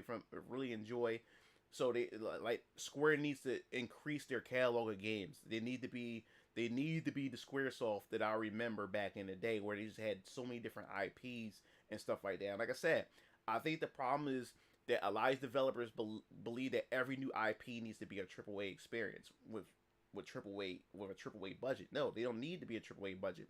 If you want to test out new IP, make it a double A. Start off with something small, something much cheaper. And to me, in my opinion, when you have a cheaper budget, developers are even more creative because they have to be creative with the resources that they have. They go out and they go out and try to see how far they can push things with the little budget that they have. And I think that's the best part about AA games. They willing to take more risk and stuff like that. So in my personal opinion, they need more IP. Developers in period, not just Square, but developers in general needs to create more IP. Look at the Hi-Fi Rush that's out on the Xbox Series X. That's it. Tango Games, they did a good job, and they gave it like a 9 on the Xbox Series X. Like, people's loving it. That's IP that I want to see for consoles. Period. I don't care. It could be Sony, it can be Nintendo. I don't care. We need to see more games as like that Developers creating more AA titles and taking that chance. Alive remake for the Nintendo Switch. Enjoyed the fuck out of that game. Loved it. When, like I said, that game hit harder than most of these PlayStation and Xbox games that's out right now. You know what I'm saying? And it's a 2D pixel game, you know, but it was the passion, it was the gameplay, it was everything that made up the experience that I really enjoyed. Chrono Trigger 2, yeah, man, Velvet is wife material. Yeah, the Berseria is a great game, and was surprised back in 2010, but nothing that Tales of Vesperia. I like Tales of I finally got a chance to play Tales of Vesperia because my little brother DX Strike had it for Xbox 360, but I got the definitive edition on Nintendo Switch. I completed it. What? It's going on a year or two now since I completed it. I love the game. I just didn't like the ending. The ending, like, it was so anticlimactic. You beat the boss, and the boss is like, you kicked his ass, and he was like, all right, I should stop what I'm doing now. And then he goes off. Like, he walks off with his life. So it wasn't like, the villain wasn't like a villain, you know, you beat him, you beat some sense into him, and then that was it. So it was kind of like, like everything else leading up to the ending was an awesome experience. And once I got to the final boss, I was overpowered as hell. But I beat the boss, and then that was it. And then, like, the thing that gets me about games, it's all about the payoff. Games that start off strong all the way throughout the entire game, but the payoff at the end was like, what? That's how I felt about Vesperia. The ending, I didn't care for it. The ending was meh, and it just ended. You beat it, and it just ends. You know, like so the payoff wasn't really like, I went through all this, and the payoff wasn't really that great. I'll legit pay you to play Tales of Vesperia, even if you finish it. My brother got Berseria, but if they do like a remaster, if they do somewhat like a remaster of Berseria or whatever like that or something, I'll play it. Matter of fact, I'm gonna see if my brother DX Strike, because the Berseria was that's PS4, right? So most games has. Oh, what's up, TNT? It's too late for Chrono Trigger sequel. They will just ruin it. Most games have terrible payoff. It's funny. The final boss of Xenoblade 3 looks like Jeddah from Darkstalkers. Don't get me started with the last boss. I don't want to talk about it. I'm going off on a tangent. I don't want to talk about anything Xenoblade 3 as far as like the balls and stuff like that. It just irritates me. Let me see. Berseria, that's on PS4, right? So my brother has it. My brother has the game. I can just go downstairs and say, yo, let me borrow that game. But I have too many other games. So, dude, Disgaea, I've been wanting to play Disgaea, but that game looked like a clusterfuck of difficulty. And it's beyond a Tactics game. I do want to get the new Disgaea that's supposed to come out for Switch, I believe. So I'm waiting and see. Oh, it said, okay. So you'll get. Yeah, this guy is hard. Like my friend Sir Science back in college had. I used to watch. I watched him play it. I'm like, what the fuck? I love tactics games, but I don't think this is for me.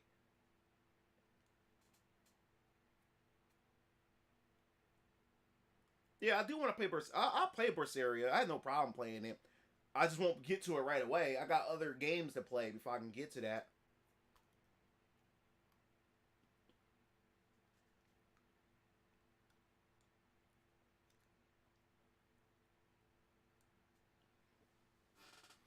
Yeah, that's the thing when it comes. That's the thing when it comes to that. This guy, yeah, it is. But yeah, man, it's just so many games, bro.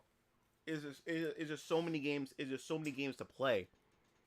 It's just not even funny. I can't play everything. It just frustrates the hell out of me. It really does. It really frustrates me. I can't play them all. It's too many games, man.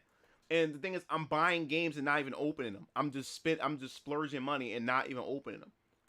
Like my backlog is slowly starting to build back up again after I started just cleaning some. I started just beating some of these games.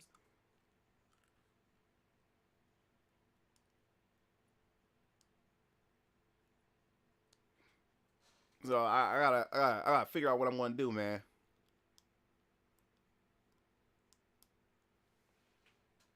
Definitely gotta figure out what I'm gonna do.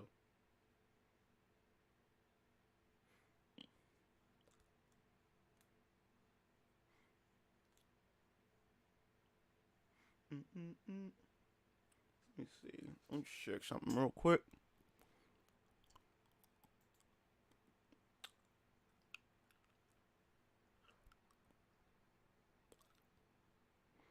Let's see what we got here.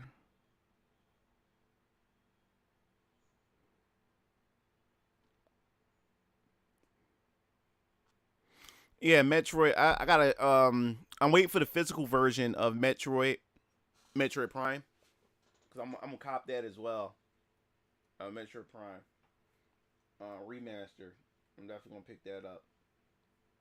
I love the first game on GameCube. I still own the GameCube game. I beat the GameCube game too, so I'm definitely gonna go back and revisit that.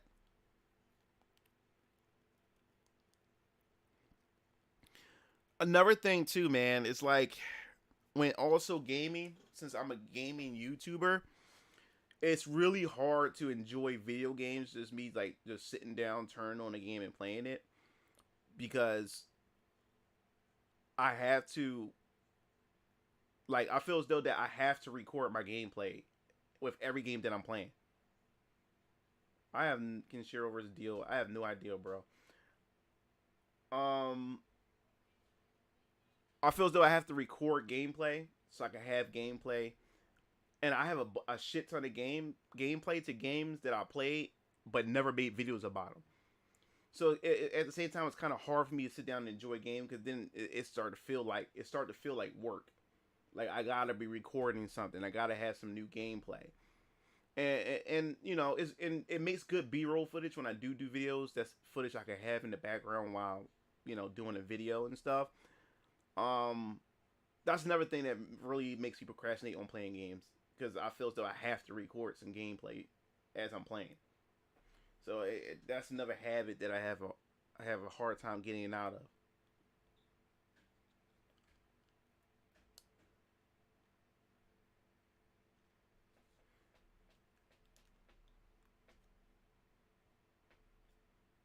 Mm-mm-mm. Ooh, let me see something here.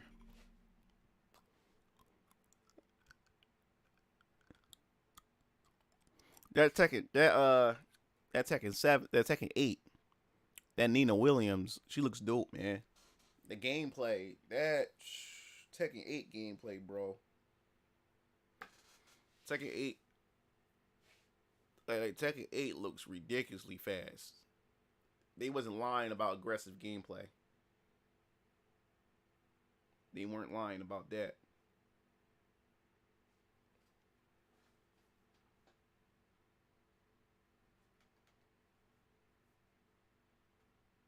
Oh, wait, hold on 1 second. I was wondering what the hell was going on. Did it just freeze on me? My chat.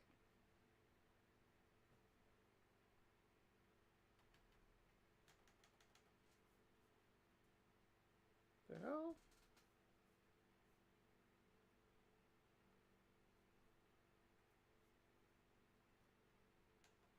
So what I was wondering was 1 second, guys.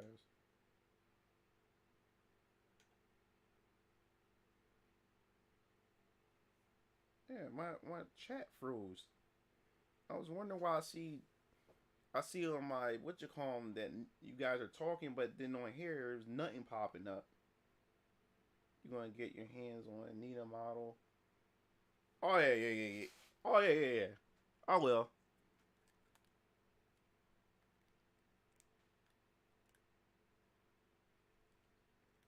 So they need to bring back Marvel vs. Capcom 2, keep the game things at new stages. Bro, that's never happened in TNT. That's never going to happen.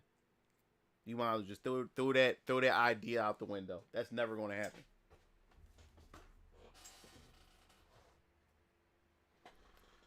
Like sprites, like companies are no longer doing sprites. They'd rather just do a whole new game than to go back and try to do something like that.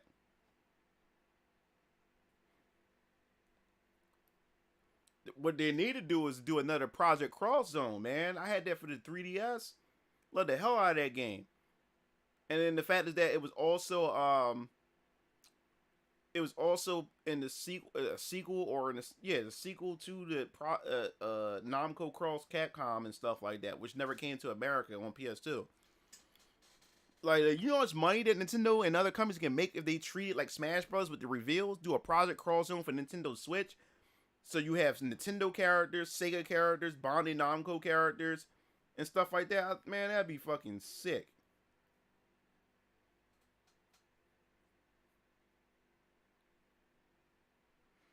Yeah, well, Mugen's would never be as good as Marvel vs.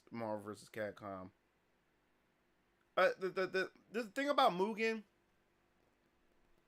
like, unless you're really good at creating good sprites and gameplay mechanics, you can tell when something is Mugen.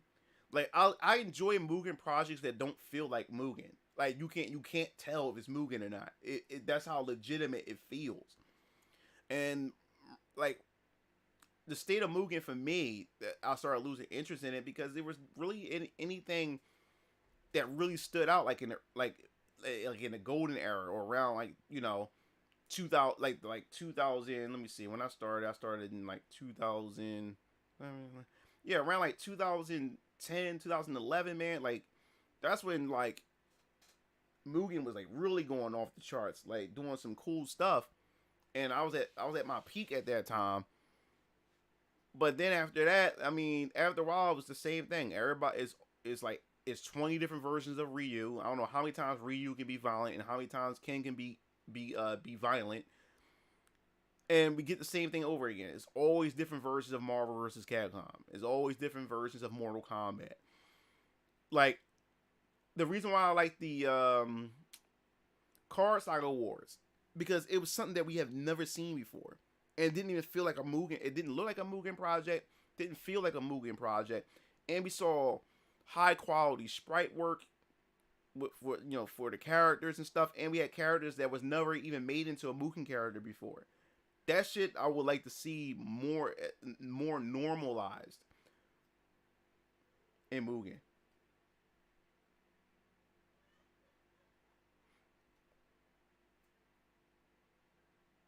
The game literally came out the same year,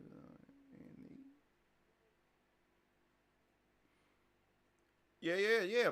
Like, you gotta understand, when they say if a game sells 1 million copies, you gotta say, and they say it's still a failure. You gotta understand how much did the other game sell before that one. You get what I'm saying? So if it sold less than the last game, then yeah, 1 million would be a failure if it sold less than the previous, or it didn't make it didn't make any bump or increase in units sold, then it would be considered a failure.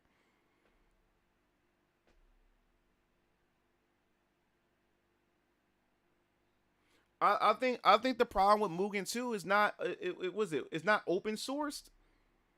Like, if Mugen was open source, I think you could be able to do a whole lot more with Mugen. But Electbyte, the developers, they don't make it open source, so no one can really do anything with it. I think if it was open source, Mugen would be a lot farther than what it is. A whole lot farther. We'll probably be playing games that's like on the scale of what Arc System Works is doing, So I think that's the problem. I guess we want to go by calling it a commercial failure, but Capcom still delivered overall quality product. Yeah, but quality products don't mean shit if it doesn't reach the sales, and that's the sad part. Because when developers see, when the corporate heads see that, no matter how good it is, it's a no go. You know.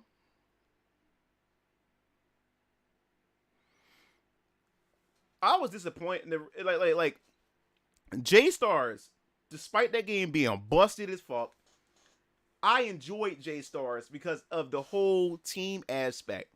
The 2v2. Oh man, I enjoyed the hell out of that game with my brothers. I did a whole entire live stream one time playing that game. I did lobby matches with you guys a long time ago when I did the J Stars. I enjoyed every bit of it. I thought it was fun. I love the strategies. I love the call outs we were doing while we was playing with each other. Despite how busted and broken the game was, it was fun. And then when Jump Force came out, I was disappointed because it removed the team aspect. The team aspect was the best part of the game. And then they made it a 3v3, and the characters all share the same health, and it just wasn't as fun. Like I played it, I bought it when it was cheap. I bought it near the end of the game's life. I bought it for I got it for like $16, and my brothers and I, we all played it. Jump Force, Jump Force. It was fun for what it was, but they could have done a whole lot better and a whole lot more with it. It's just the developers. Like, I'm going a tangent about anime fighters and especially like arena fighters, but you can do something like J Stars and Jump Force, and it can be done if you can do something that's competent. You can do something real competent with the arena fighter, format, the formula for it. You can do something competent with it. But when you use an anime property, developers use anime property as a cash grab. They don't really. They know that anime fans are going to come out and support it regardless, so they'll just throw it together, put it out there. Fans will play it for a little bit, but by this time, they already sank millions. They already made millions of dollars off of it because they put them expensive as collector's editions and all this other type of stuff. Because the Jump Force collectors, how much was that? Like 200, 300 something? You had a lot of idiots out there that spent that money. After seeing the trailer and after seeing more and more gameplay, I said, yo, this game is not going to be good. It's not going to be a good game. It's not going to be. It's going to. I can see it being fun for a little bit, but I don't think it's not. Is that gameplay and what they've shown is not warrant that price. And then you spend almost $300 for a collector's edition for that game. Once you had enough people that bought collector's edition, they already made their money with Jump Force. And then you throw in a couple of season passes with some of your favorite anime characters, and you can call it a day. They already made it's profitable.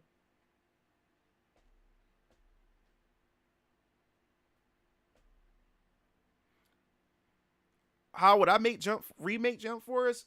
One, I would just overall fix the gameplay. The problem with arena fighters is tracking. Tracking is the biggest problem. And what did I mean by tracking? Moves that track, meaning that if you sidestep the character, if you sidestep and punished, and you timed it well, like, yo, I know this person's gonna do this attack, I'm gonna sidestep, or I'm gonna dodge it, and then when you try to dodge it, the character do a full 360 and that character still targets onto you and still attack you, even though they were mashing a button. I hate locked on attacks. I hate it. It's stupid. And it all it does is it pretty much encourages button mashing. Because no matter what you do, even if you fuck up and mashed it or whatever like that, your character can still turn around and lock on and follow that character and still attack you and stuff like that, which is stupid. I would also fix the meter management and the dodge mechanic. The problem that I hated with the Naruto games for like the GameCube and stuff was the chakra meter, where you can shadow clone or replacement jutsu and teleport behind, and once you teleport, your character would still stay focused that way and facing the opposite direction. It's all kinds of things. So the dodge mechanics, meter management. Get rid of lock-on combos that locks on, no matter where you're at, and the character would just turn around and lock onto you. I think those things are busted. Game like Jump Force needs a total overhaul as far as combat is concerned and just balancing. The problem is there's always balancing issues when it comes to the Jump Force or the J-Star games. It's always been balancing issues. They need to bring back environmental stages. because I like the J stars because you're able to knock people into buildings, blow buildings up. There's a lot of different environments that you're able to interact with. I think that's also pretty cool. As far as lock on is concerned, I wish they can get rid of locking on your opponent, meaning that you can turn the lock on off so you can freely roam the map, opposed to you constantly locked on and you really can't see what's in back of you and stuff like that. And you should be able to just be able to freely move around the environment. Then when you're ready to lock on to your opponent, you're gonna lock on to them. I think they need to fix something like that. Yeah, I think that those are the things I definitely would fix.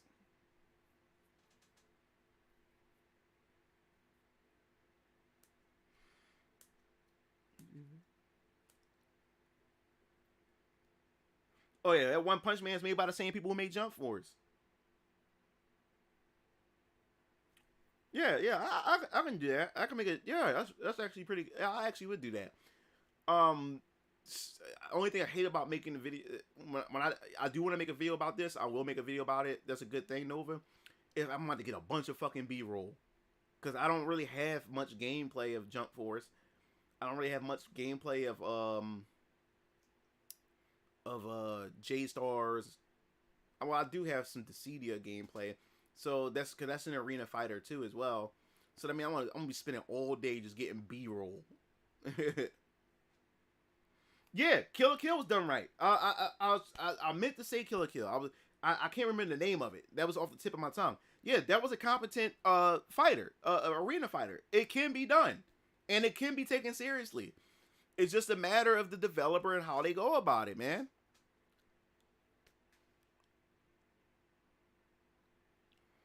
Well, the thing is, I can use trailer footage, but when I'm explaining certain things, and when I'm trying to make certain points, I need something to reflect that. I know there's a difference in my views. When you just got trailer footage, you're just talking over it. It's just you're just talking over a trailer. But when you're actually doing a more of a constructive or essay type video, the video footage also has to tell a story as you're talking, and that's the hard part. Your footage has to tell a story. It has to. It makes people lock into it because people are following along the footage as you're talking.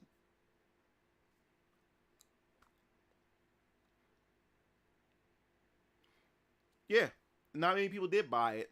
If it's a smaller budget game, then I don't see it, hurting them too bad. That's the thing. When you do games like that, you have to. Smaller budget games are important because your profitability, your profit margin, it doesn't take much to meet that profit margin when you have a smaller budget. You make a smaller budget game. The best anime fighter was One Piece Green Battle. Oh, what's up? What's up, Asian Pikachu? What's going on, bro? Yeah, so I think that's the thing that they should fix when it comes to arena fighters. And they always use anime property for them. And when they do that, they just turn into cash grabs. Like, most of them don't really have much effort put into them. I mean, I like Xenoverse is pretty good. Xenoverse 2 actually. The only problem with Xenoverse 2 after a while, the game was just busted. It was just an unbalanced mess, and the online netcode was horrible. Like, me and my brothers have Xeno. Matter of fact, that would be a cool video to show you guys if you haven't seen it before.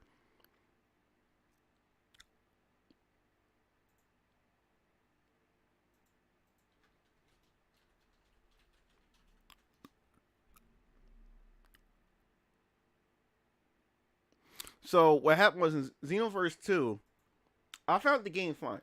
The game online netcode was just horrible though. The netcode was freaking horrible. It really was. And is at times when me and my brothers had wanted to play the game, only two of us could be in a party together. Then it wouldn't allow my third brother to be in it. Or they would be able to get into a party, but it wouldn't allow me in it. It was just the online was just shitty. And there's always a lot of connection drops and stuff like that. But here's a match with me and my brother, Kill Lancer and DX Strike. Now, both my brothers, they were Saiyans. I was human. And this was really, really fun.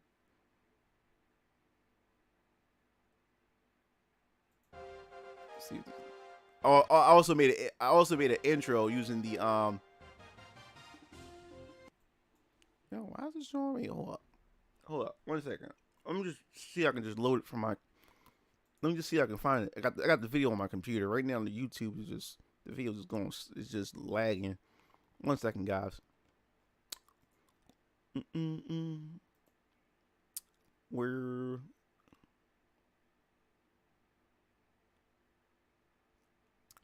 or is it moving TV?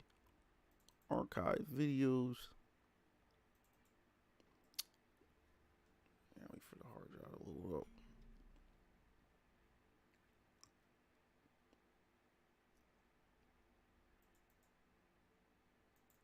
All right, cool.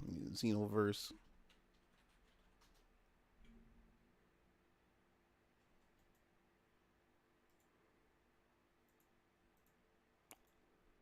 All right, cool. I found it.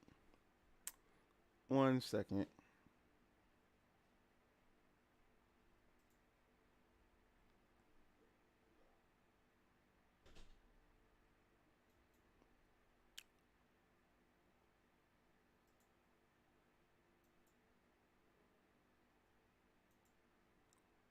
Yeah, it's the intro I made. I used the Dragon Ball GT Final Bout theme.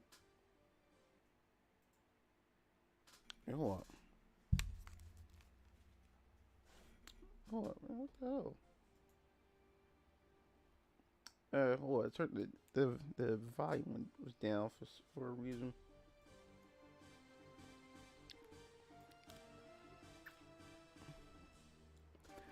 Do do do do do do do do. They made a game. Yeah, here we go. Me and my brothers. And I what I did was I took both my brother's footage. So the game's gonna switch between my footage and Keel Lancer and DX Strikes footage. So right now this is DX Strikes footage, my little brother, and it's gonna switch back and forth, so you can see all of our perspective. I edited all at once, which is pretty cool. We charging up. We playing.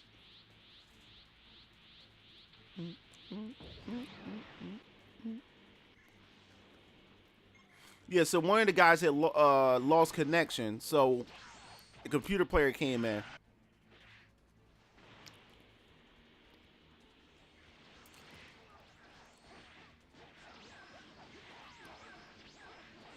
This is me right here. Switched from. We was getting it in on this joint.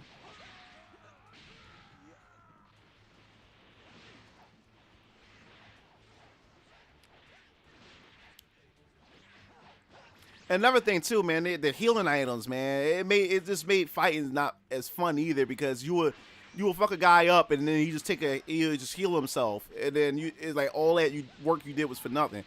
Yo, I mean, we is just dogging this dude.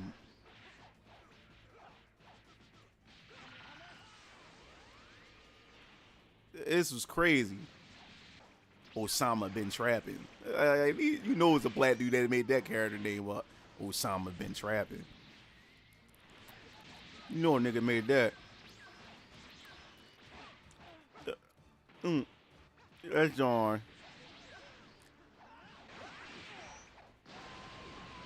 Yeah, oh, my health was like, this is crazy.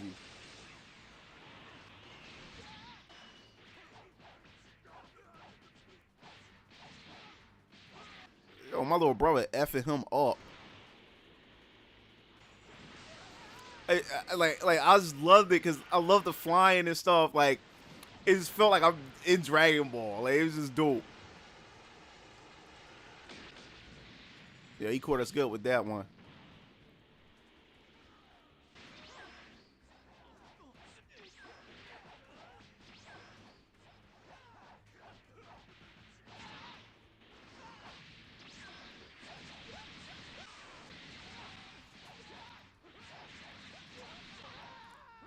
Yeah, I was hyped when they revealed it, but then when I found out there was only it was 1v1, I was like, my hype went away just instantly.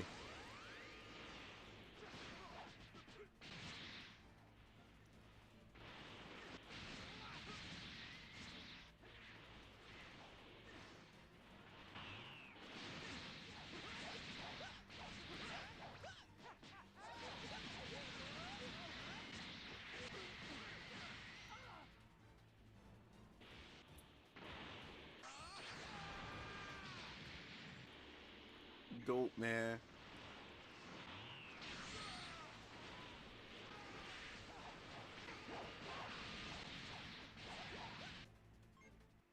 And then they rage quit. Yeah, but man, that was we had fun with that, man.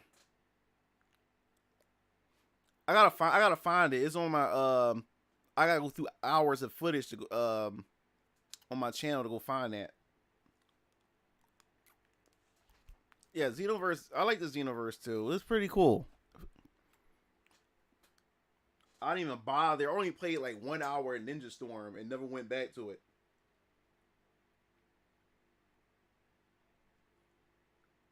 You got hackers on PS4? Like, damn. And they still like making content for that game. That's the crazy part.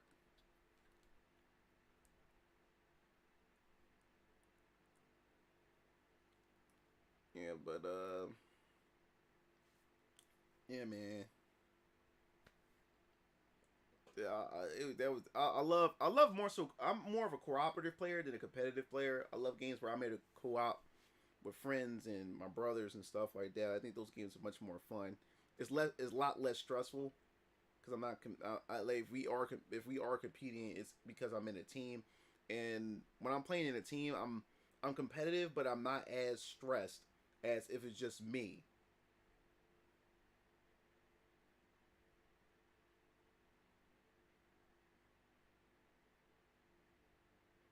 Okay.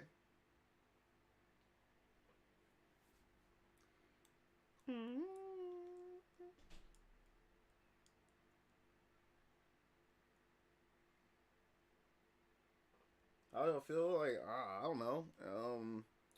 It's cool for that community, but I don't really care about Marvel vs. Capcom 3 or Ultimate, for that matter. It's not really one of my favorite Marvel vs. Capcoms.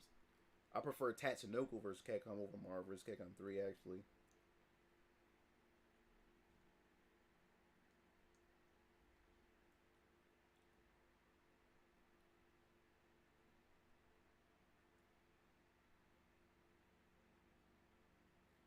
Whatever, go back to Dissidia. I love Dissidia. I would go back if there's a community to go back to. No one is playing it. If like I would love to do. You know how you hear some of those like it's like Ashton Esports, which is a YouTube channel. They talk about esport games or how games that weren't never meant to be esport become esport, or how once a game that died gets revived because of the community. Like I hope that someday, or I was hoping that the CD was NT would be popular enough to where even though the game is dead, a community comes back and brings the game back from the dead.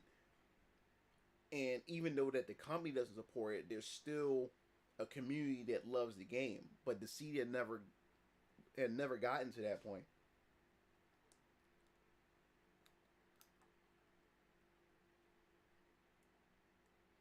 That's not the problem, Nova. Like I can do a subscriber stream all I want, but the game is a 3v3. I don't do 1v1s. I love 3v3.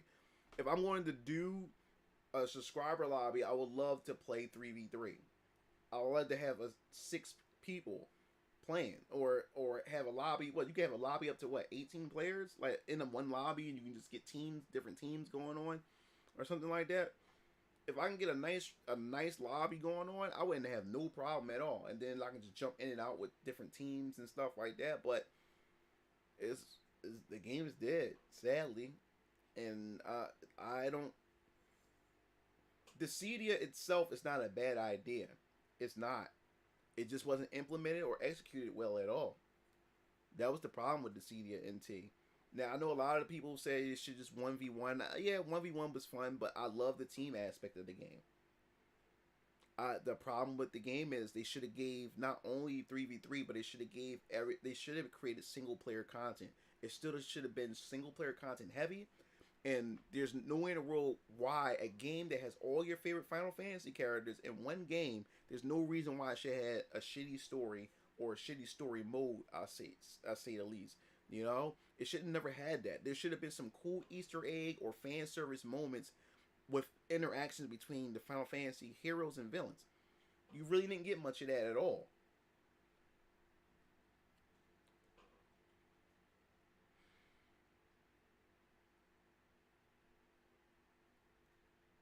I have Mario Strikers. I have Mario Strikers. I haven't even opened that. I felt tricked because they had us believe that you was able to play 4v4 online. Like, because the whole point why I got the Mario Strikers was that I wanted to be able to play with my brothers and their friend on a team, 4 of us against 4 other players online. But no, it's still 2v2 online. So why the fuck were the costumes so expensive? Yeah, what's up, Captain? What's up, Brad? Yeah, yeah, and that was the problem. Their priority with the Cydia 2 was people complained so much about that game because people were passionate and loved the game. And it was crying and complaining to the developers saying, yo, we need balances for this or we need fixes for that. But it took forever for them to roll out these fixes, but it took them no time to throw more costumes in that damn store and more cosmetics and weapons and stuff in that damn store. They focused. It was too monetization heavy, the Cydia NT. And the thing was, I didn't spend no money on that game. No, as far as buying cosmetics. Only thing I spent money on was the fighters, the seasons pass to get the characters. But everything else I earned just because I had a team with my brothers, so we would just grind out online. It was fun, and by the time we enjoyed the game more than we like buying stuff on there anyway. So by the time I looked up, I had so many points. I was just buying costumes, I was buying weapons. The Cydia Final Fantasy NT. Oh yeah, that's what we're talking about, Coop. We're talking about the Cydia Final Fantasy NT. Sad they will never get a attaching over its kick on until yeah. I did player guides on my channel, everything, man. Like, and then a lot of you guys used to show up to my stream when I played it with my brothers, so y'all was there for some of the hype moments too.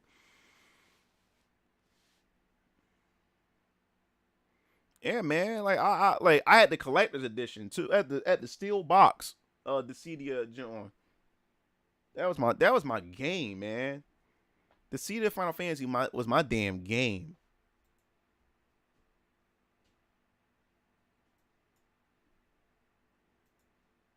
It really was.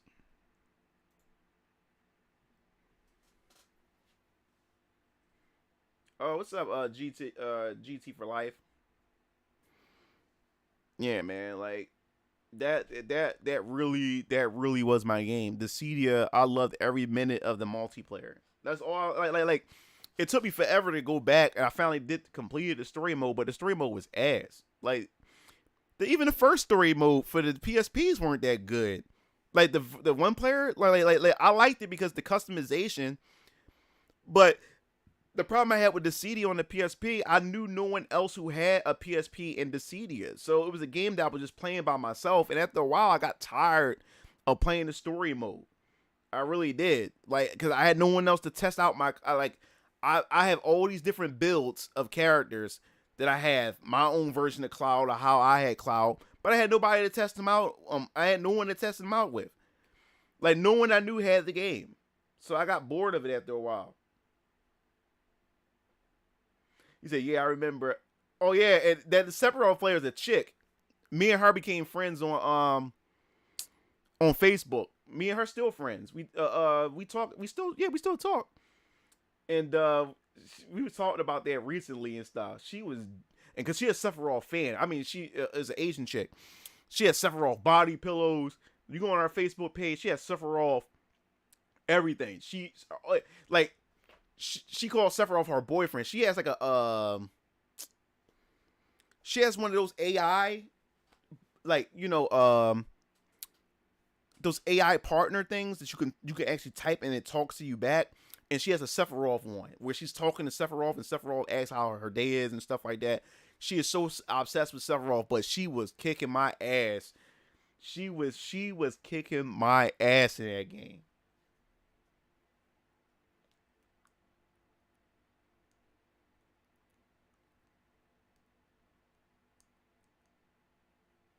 Yeah, I really do miss the game.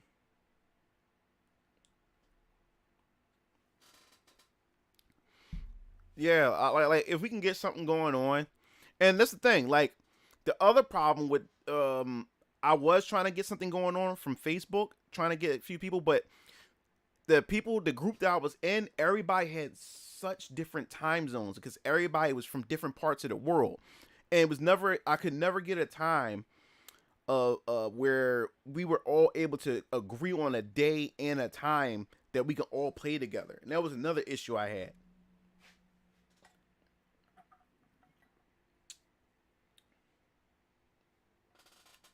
Oh, what I think about AI art? It's shitty. AI art is AI art is the devil. It's demonic. Like it's one. It needs like it steals people art. It has to take something that already existed in order to make something new. It still don't know how to do fingers right, and the dangers of AI art. That's going to put a lot of people out of work, especially in animation. Because there's a Netflix anime that's coming out. Or I think it is out. I'm not sure. But the whole anime it was made through AI. It was AI generated. AI generated. So make it a topic in the Discord. Let's lace on the black Air Forces. I played the game at least once. I want to play it. All right, I'll figure out something. I would like to do. I'll probably do a video talking about it too. I'll probably put a. Matter of fact, I'll put a video out. I have to reinstall the game again and everything. I gotta get my saved data off my hard drive and shit too. Yeah. Yeah. I'm serious. I gotta find it. Clownfish TV, was it Clownfish TV they was talking about it? I think it was Clownfish TV. It was a recent video. It was a couple days ago. Yeah, it's coming to Netflix, I believe. It's an anime that's AI generated. The whole anime is AI generated. That shit once they perfect AI art, it's gonna put niggas out of business. It's gonna put people out of work. It's gonna put niggas out of work. Talking about Decidia NT. A whole ass anime. Yeah. Like Clownfish TV did a thing about it. Hold up. Let me see if I can find it. They did a whole video about it.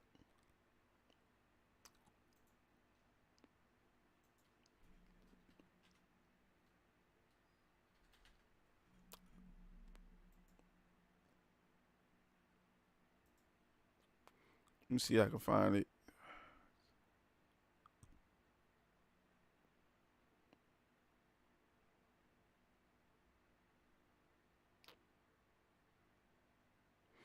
And also, BuzzFeed is replacing their writers with AI chatbots.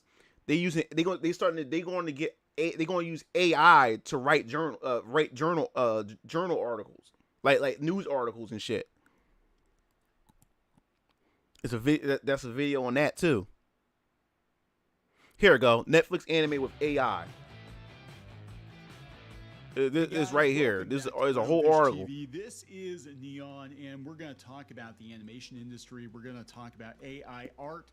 We're going to talk about Netflix being in trouble with the art community again, because apparently some Netflix anime productions are using AI art for if they master this. And this is kind of the future of animation, I think. And this is an unfortunate truth, but I said before, that's ridiculous. I'm not agreeing with it. Can you imagine that? A whole ass anime? Human artists, but a whole ass anime. It is getting better and better, especially for things like backgrounds, that aren't really as detail intensive. You can just say, hey, give me a cityscape or something. And it works. And look, we know that a lot. Yeah, AI is the next. AI is the biggest thing. Like I said, right now, BuzzFeed, BuzzFeed is the poison of human society. But BuzzFeed is firing a lot of their journalists, and they're getting AI bots to write articles. Because with an AI bot, they're easy to control, and you can be able to spin propaganda, even better propaganda and narratives and shit like that using AI bots and everything. But yeah, AI is the next biggest thing. Oh, you seen the AI that like I gotta find it. But there was a video and it was on Twitter and it was trending. They got AI making real girls. What like this dude put a post up, right? And he said, "Yo, niggas is about to start taking over OnlyFans." I was like, "What do you mean by that?" Saying men is gonna be taking over OnlyFans. I said, "What are you talking about?" So he had this picture of these 3 bad white chicks. Like, I mean, they was in bikinis. They had big ass titties, long hair, beautiful eyes. I mean, their body shape, everything. It just didn't make any. I was like, these chicks looked at the way they looked at so. They were like models. I'm like, these are like, they look all right. They're like, these chicks look all right. And then as I'm reading the description, I'm reading down and say, these chicks are AI generated. They're not. When I say AI generated, no, they're not CG. These are real, like real girls, but they're AI generated. The chicks were AI generated, and that's why the dude say, "Yo, niggas is about to take over OnlyFans." Can you imagine dudes making an OnlyFans and they AI generate a chick, but to everybody like, and this chick is like, and either doing nudes, doing provocative pictures and stuff, but the whole time it's not really her. It's some dude that AI generated her.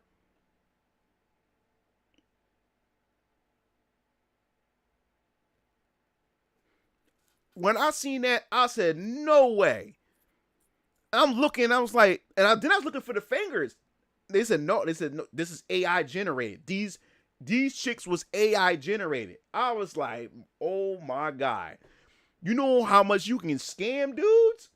The whole time you thinking you clicking on getting the chicks OnlyFans. The whole time you thinking it's a real chick, but it's a dude behind the screen, and those pictures aren't really her. They're AI generated. She's not even a real person.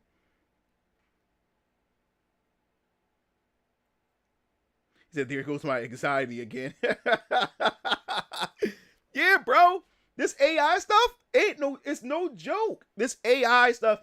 That's why women better get their shit together with this whole feminist stuff and everything. It's gonna be to the point where dudes gonna say, "Fuck, I don't want to deal with the headache at all. I'm fine with 3D hentai. I'm fine with virtual hoes. I'm fine with robot chicks. Don't let a sex doll or a robot chick that look realistic and then have a womb. It's over. This I don't need no man type of mentality. It's going to be trouble. It's going to be trouble. And now we talking about AI chicks now? Like, this is crazy.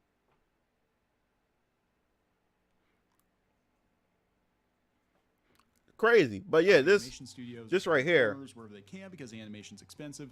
The demand for anime is through the roof, and they're cutting corners. I mean, look at the quality of most anime now compared to, I'm not talking the stories, right? I'm talking the animation quality compared to the stuff that was being done 10 or 20 years ago. You know what I'm saying? For every Demon Slayer, there's 10 or 12 anime series that are obviously cutting some corners, using a lot. I'm not, look, to be honest with you guys, man, the 90s into early 2000 animes was the best, especially the 90s anime. To me, the 90s anime, there's a lot of 90s anime that had some beautiful ass art styles, and they were like vicious, violent as hell, and just fucking badass, dog. Like seriously badass. A lot of static images, a lot of computer tricks, you know what I'm saying? So it's not all good, and I think we're going to see more and more of this as the demand for anime content increases and companies like Netflix decrease the amount of money they're willing to spend for it. So before we get into it any further, please subscribe for more pop culture news, views, and rants. Guys, over almost 291,000 subs. Nah, so Chris, Chris thought we do talk about the anime. I just want to make this clear, guys. Like as far as like this whole dynamic between men and women. I always give my knowledge. I always give my input when it comes to dating or just relationship between men and women or whatever like that. Like Chris, you don't have to feel like you will just, want to, run away from girls. No, it should never be that way. I'm a proponent of men and women being together and having healthy relationships and creating a strong family foundation. I love me some women, and believe it or not, despite me talk a lot of red pill stuff, my interaction with women has always been positive. I never really had any real negative interactions with women in person. I would say in person. Most of my negative interactions come from women is always, you guessed it, social media, debating and over topics and social political issues and stuff like that. But most of my relationships and most of my interactions with a woman that's in front of my face, physical, I don't never have issues with women. In fact, I surprise a lot of women when they meet me in person because they see what I say over the internet, and they see the topics that I discuss over the internet when it comes to men and women, and the whole from the male perspective and stuff. When they meet me in person, it just throws them for a loop. It just shocks them because they say, "Hey, you're not really a bad guy at all. Like you're nothing like how you talk on the internet." I was like, "Yeah, just because two things can be true. True at the same time. I can still treat you like a decent human being and still believe the things that I believe. People believe that if you speak one way, your whole entire being, your whole entire essence and character is that way. And the things that I say is not even negative. It just is facts, and it's from my personal experience when it comes to certain things and stuff like that. But yeah, like don't ever be afraid of women, and as long as you live on this planet, you have to interact with them. You just gotta understand you gotta understand their nature and how they behave. Once you understand and how to navigate through it, in order for you to understand it, you have to interact with them more. So you can't be afraid of them. You have to talk with them. You gotta get a chance to understand them and stuff. And then you gotta navigate through that. Once you start to learn how to navigate through that, it becomes easier. Your communication with women become a lot easier. You know what to avoid. You know what I'm saying? And you'll know how to treat them, and you get a better response once you learn how to navigate, and you know how to interact. You know how to interact with them. But just like you practice, just like how you can sit down and get in the lab and practice one frame length combos and stuff, it's the same thing with women. Same thing with females. You got to be around them. You got to interact with them enough in order to understand them and how to get through, some of the murky things or some of the aspects and to understand their nature. Once you understand their nature, it's not as hard. It's not as hard as you think it is. So what's my thoughts on the passport bros?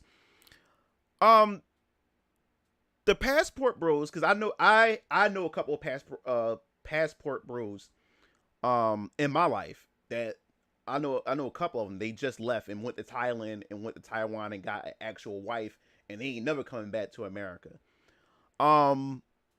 If that's the option that you want to go for it. Like go for what you're looking for, go for what you want. But you also got to understand too. First, you got to understand if it's the women that you're choosing, and you also got to understand yourself. You got to first understand if the problem is you and not the women that you're interacting with, or if it's the women that you're choosing. Because passport bros doesn't work for everybody. And if passport bro lifestyle doesn't work for you after you tried it, that means the problem is you. So you got to understand if the problem is you or not. That's what you got to understand. And you have to acknowledge if you're the problem as well. Because not every woman is a problem. Not every woman is an issue. You also got to understand yourself. You got to understand, look inside yourself and take accountability. You got to understand and figure out if the problem is you as well. Because I like newsflash. Before I was red pill, I was very blue pill. Because I grew up in a household with a mother and father, so I see how my father loves my mother and how my father treats my mother and stuff. So, I model after my father. I want to treat women nice. I want to give my woman nice things and things like that. You know what I'm saying? But as you learn, as you go through relationships, not every woman is going to respond that way. Some women take that for weakness. Some women take advantage of that and stuff like that. And some women claim that they want to be treated nicely, but they actually find being treated like trash more attractive and stuff like that. And I learned that more women respond to negative behaviors from men and it gravitate towards that than a man is actually, trying to give them the world or trying to be this guy that women claim that they want out of a guy. But anyway, what I learned in this red pill, which I don't really call myself red pill or MGTOW. Yeah, I live by my own way through experience. I'm going on 36 years old next month. So I've been around. I've been interacting with plenty of women in my life and stuff like that. So I'm navigating through it, and some of this stuff is really good to take in as a man. You take, like I said, you eat the chicken, you discard the bone. You take what's good and healthy for you, and you discard the rest. But what I learned in this whole MGTOW or this red pill community, man, there's a lot of young men that's coming in here, and they're getting the wrong message from some of this stuff. From this community, and it's starting to get diluted with a lot of grifters. It's starting to get diluted with a lot of angry young men who've been scarred, not just by women, but they come from single mother households, so they got a lot of anger and resentment against their mother because of how their mother treat them and stuff like that. And instead of taking it out on their mother because they love their mother and society tells us to respect their mother, even she can be a piece of shit, but they tell us to love our mother regardless of how bad she treats us. But we're taught to hate our father regardless of how he treats us. We're supposed to hate him off the bat, but we're supposed to forgive our mother. So there's a lot of young men who resent their mother and don't even realize they resent their mother or have some type of animosity against their mother, but they don't take it out on their mother because that is their mother. So instead, they take their frustration out on other women they interact with. So that's what a lot of that is coming from. But you also got to understand, as a young man and as a man, you got to understand you have to work on yourself. You have to work on yourself. I see a lot of young men, and I see a lot of young men that's speaking, that talks about red pill stuff. And some of them even talk to me personally. Some of them even talk to me personally and share a lot of personal stuff. And as I hear their personal stuff, I start to realize that, maybe it's not really the women. The problem is you. What I mean, the problem is you is the women that you're choosing. You're choosing low-hanging fruit women. You're choosing women who are pieces of shit. And then you keep going back to these same type of women. You're getting involved with these loser type women, these women who exudes whole tendencies and behaviors and stuff and have no respect for herself and don't have no respect for anybody around her. And then you get involved with her, and then you get mad when she does what a hoe does or does what a toxic woman does, and you get mad at it. I'm like, how are you mad at it when you're getting yourself involved with these type of women? And then you continue to get involved with these type of women, and you repeatedly does it. So at this point, you can't even say, hey, women this, women that. The problem is you. You got to start, fellas, you also have to navigate and you have to vet these women. And that every man still has his own man and own time and to be held accountable. Yeah.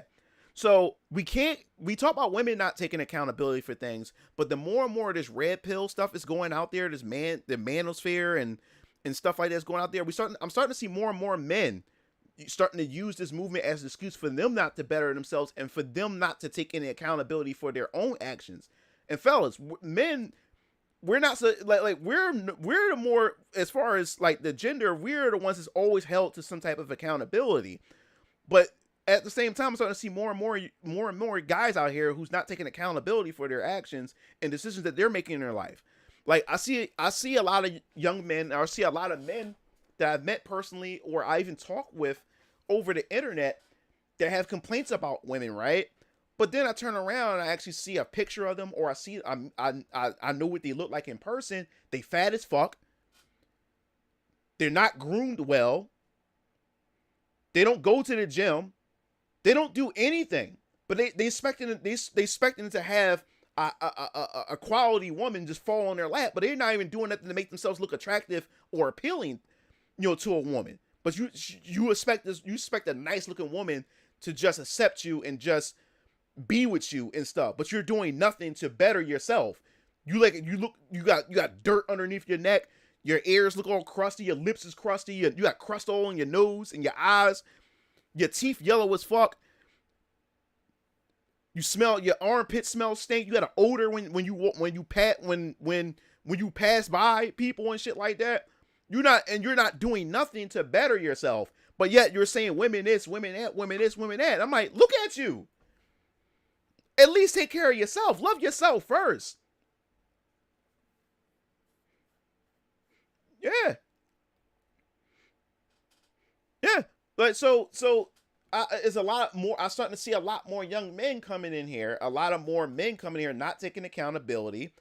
And it's just like feminism. It's starting to become like feminism, where you got the feminists, these raging feminists that just hate men, and want all the perks, of equality, but don't want any of the other things that comes with being equal and shit like that. They want none of that other type of stuff.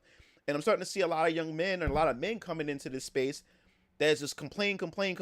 And then you look at their life, their whole life is fucked up. So that means throughout the course of their life, they're not even making good decisions, yet alone they talking about they want to be in a relationship with a woman and stuff like that, but they don't even got their own shit together. So as long as you part of my Mugen TV community, I'm also gonna be trying to throw some red pill knowledge and some knowledge at you guys, some life knowledge at you guys. You gotta get yourself together. All I can say is don't make a woman your priority in life. And I think that's what a lot of the young men and a lot of men fail at it, because they never experienced a woman before. They never even touched a woman before. So just because they never experienced before, that becomes the highlight of their life. Like, I'll give you a perfect example. It's not what it's cracked up to be. I'm letting you know. Once you get into a relationship and once you start to interact with a woman, you start to understand they're humans just like us. They're not these special angelic beings from another planet or anything. They're just like us. They got flaws just like us. They just make mistakes just like us. You know what I'm saying? But there's too many guys out there that put women on a pedestal. You value them more than you value yourself.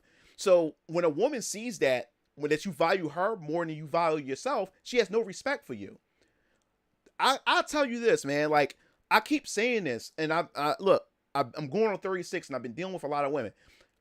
I get more response from a woman when I pretend that she doesn't exist to me, when I don't acknowledge her presence, because women love validation. That's why they love social media. Women would go on social media all day like a drug. They're a dopamine rush, because she constantly wants to be patted on the back. She wants to be constantly told. She pretends in front of everybody else that she gets tired of being called beautiful. She gets tired of guys. You've seen the videos of the girls at the gym.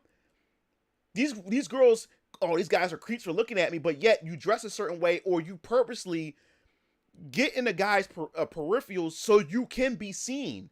But you pretend in front of everybody else that you're disgusted by it. No, she likes it. It enrages her ego. She loves it. She loves that validation. But she will pretend that she doesn't like it. But the moment you snatch that away from her, she loses her shit. Because she's wondering why this guy is not giving me the attention that I'm looking for. The best reactions I ever got from a woman is when I pretend that she doesn't fucking exist to me. I walk into a room and don't even look at her.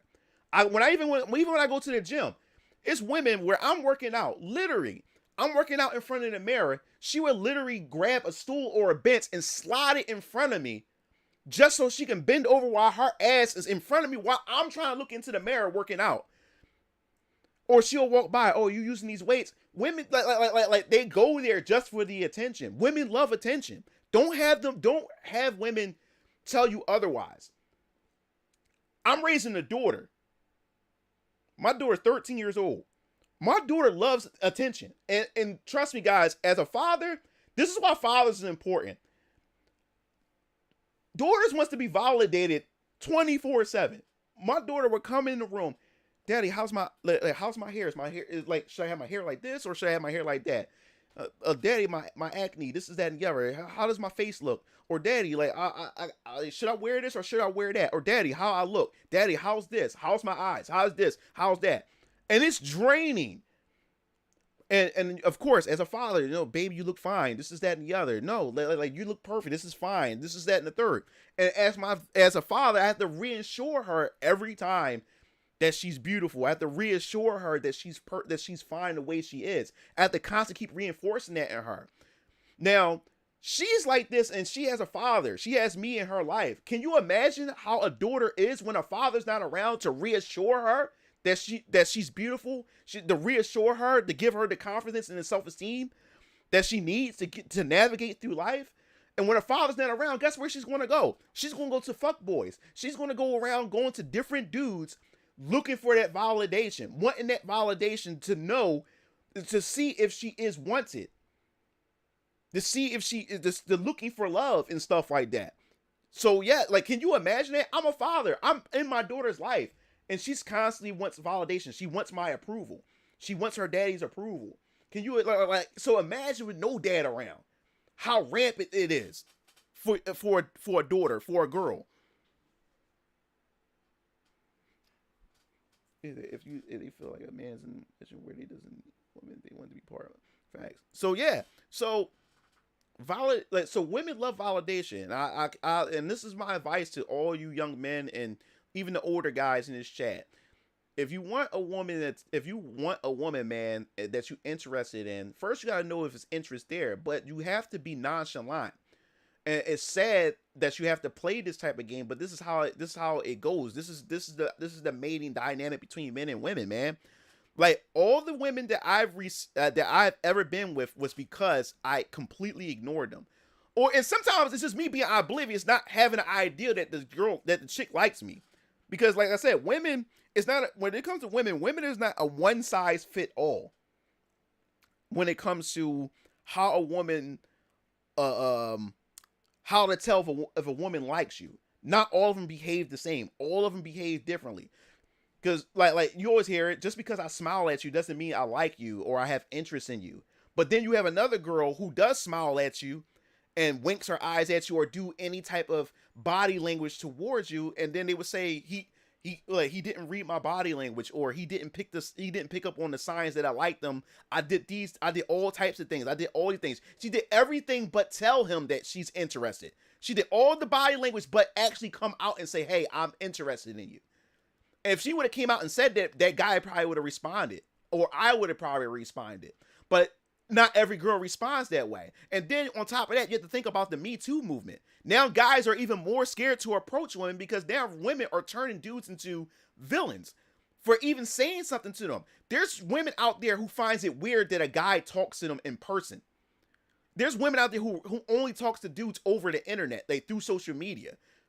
They find it disgusting or nerving for a guy to approach them. So courting a woman is totally different. So it's to the point where the juice is not even worth the squeeze, because you don't know what you're getting yourself involved into. You don't know how she's going to respond when you walk up to her. Because like I said, you got these chicks on social media filming guys, calling guys creeps because he asked her a question or he looked in her direction. So why would any guy want to approach a girl if she's making the environment the environment to approach and to court toxic? No man wants to deal with that. So he was like, you know what? I'd rather just go home and beat my dick to porn. Or I'd rather go home. Social media. Oh, you know, John. Yeah. What? Or the good chicks are too close to the hoes agreeing with them. Yeah. You can't really tell the difference until you get up close. Yeah. So yeah, you can't really tell anything. Like, so dudes like, you know what? I'd rather just go home and just beat my dick to porn. Or I'd rather just go home and just look at some hentai or something like that, or whatever like that. Guys would rather just deal with that than to go out there and then be called a predator. Or and it's the crazy thing. Let me tell you something. There's plenty of girls who came to me later on, like when I went through high school and stuff, that liked me but didn't want to go out with me or didn't approach me because she was trying to impress her friends and show her friends that she didn't like me. Because her friends in front of her, so she wants to like, oh yeah, like she got the dopamine rush of rejecting a guy. Some girls get high off of just rejecting. They have this thing where they just love to reject the guy. It makes them feel good, gives them their ego boost. And they would even reject the guy they like in front of their friends because they want to prove something to their friends. So they missed out on a potential guy that could have been their potential husband or their potential boyfriend, but but to prove in front of their friends that, oh, you know, it's all these guys, you know, talking to me and they just annoy me, I'm just going to reject them even though I like them. Women set themselves up like that. You know what I'm saying? Oh, what's up, Nedge? So what I just stumble upon. So that's why I say to you guys, man. Even though I talk this stuff, man, interactions with you gotta interact with women. It's healthy, man. And I think that's the problem. More of us as men and women, we're slowly just moving away from each other. And if we are speaking, we're speaking past each other instead of speaking at one another. And that's the problem. But there's a lot of egos involved.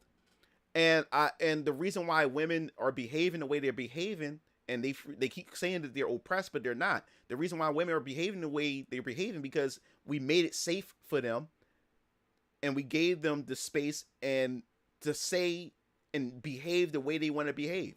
Like, we're more accepting than anything that ever before in society. That's why women, with this OnlyFans and the sexual liberation and all this other type of stuff, sex work and all this other type of stuff women are doing nowadays.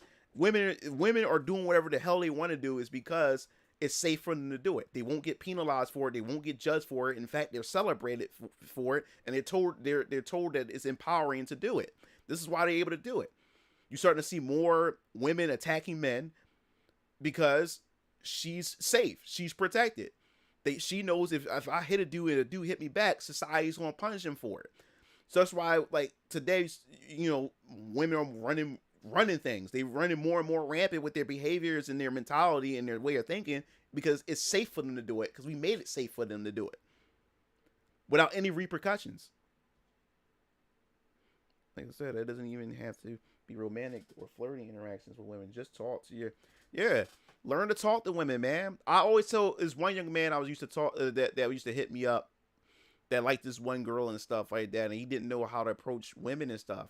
I said the best way to learn how to talk to women, I always say, if you ever go to a grocery store and you always see this one cashier all the time, learn is a female cashier, especially if she's attractive or whatever like that.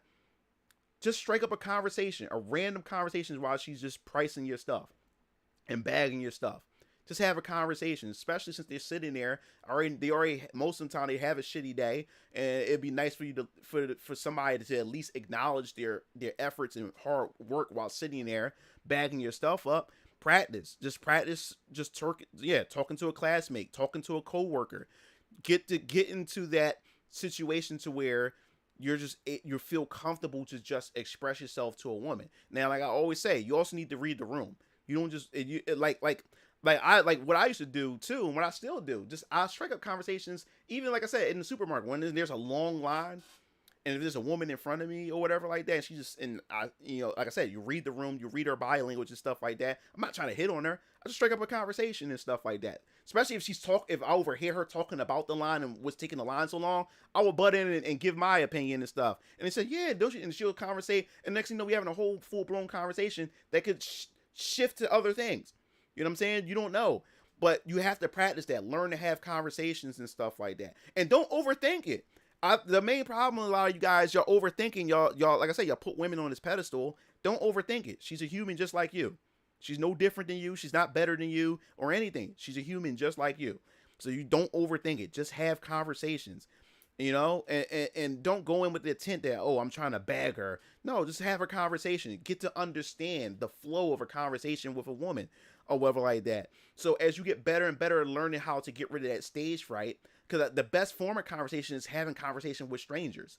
Now, like I said, having conversation with strangers alone is frightening to some people. Now, not only is a person is a stranger, the person is female. So to a guy, that's even more frightening. But you have to break out of that. But to break out of that, you gotta normalize it. You have to practice it. If you can sit down in front of a video game and practice one frame links, and get in the labs and just practice combos all day, or play an RPG and get ultimate weapon and craft the best items, if you can do that and practice that, then you need to practice interactions with women. And like I said, if you're interacting with a woman, don't go with the intent that I'm trying to date her. Go in with the intent is that I'm just trying to get to know something. You want to be able to walk away from a woman in a conversation, walking away with either her name or knowing something about her. You make that your goal. And especially if it's a coworker or if it's a woman at a supermarket or a place that you frequently go to and you see her all the time, you want to get to the basis to where she says your name and y'all wave at each other, or it's just a friendly conversation when you see her. You want to at least establish that. Get used to that.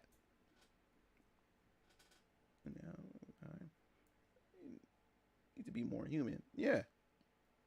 So that's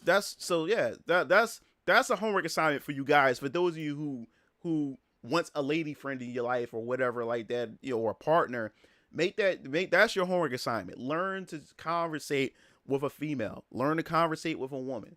Don't go in with the intent that you're trying to date her or anything. Just get that out of your system. The only time a guy is really bold nowadays is the simps over social media and the internet. This is the only time a guy is willing to say anything, because he can hide behind a computer screen. He can hide behind an anime avatar, and he can say whatever he wants to say to her. But no, the real skill and the real experience is interacting with a woman in person. You gotta learn how to interact. They're human just like y'all, like the rest of us.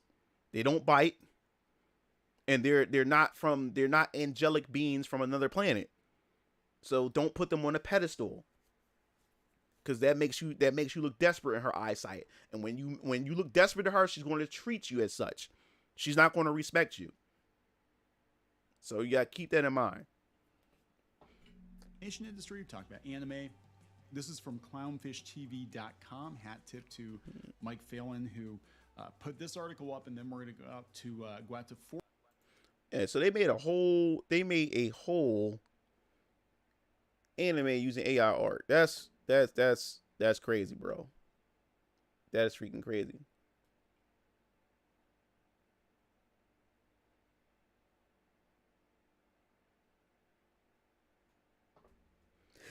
Excuse me.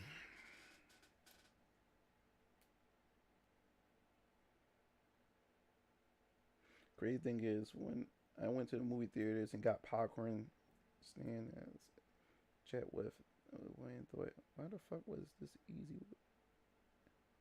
Yeah, you say it's easy with a guy because you're a guy. You know what I'm saying?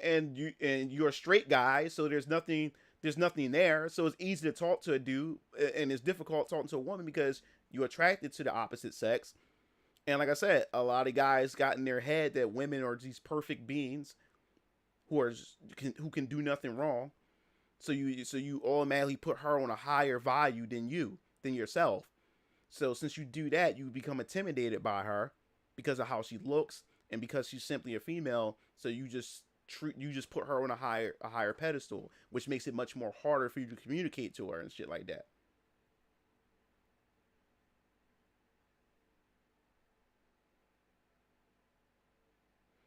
Yeah. Yeah, like learn to talk to girls. Don't go with the intent of you trying to date her or trying to get sex out of her. Just learn to talk with them. Just learn to talk with them. Once you get past that part, then you start moving in and said, okay, there's a girl that I really like. It's time for me to apply what I learned. Now, in my business professionalism class, we had to learn how to talk. We had to have conversation skills. We had to do conversation building and stuff. And in my business professionalism class, we had to get into a group. And what our teacher did, what Dr. Young did, what she did was she didn't pair us up. She didn't allow us to pick who we want. What she did was she paired us up with men and women, like of the opposite sex. So it was a fun exercise because what we had to learn is, I think of a conversation like Mass Effect. You ever play any of the BioWare games or any game that have dialogue trees like Cyberpunk and stuff like that? Think of a conversation like that. Every conversation that you say, every word that you say or statement that you say leads into another conversation. So you need to practice on, you can open up with a question, and you open up with a question for her to answer. But it has to be in a way to where she will reply back to you with a question.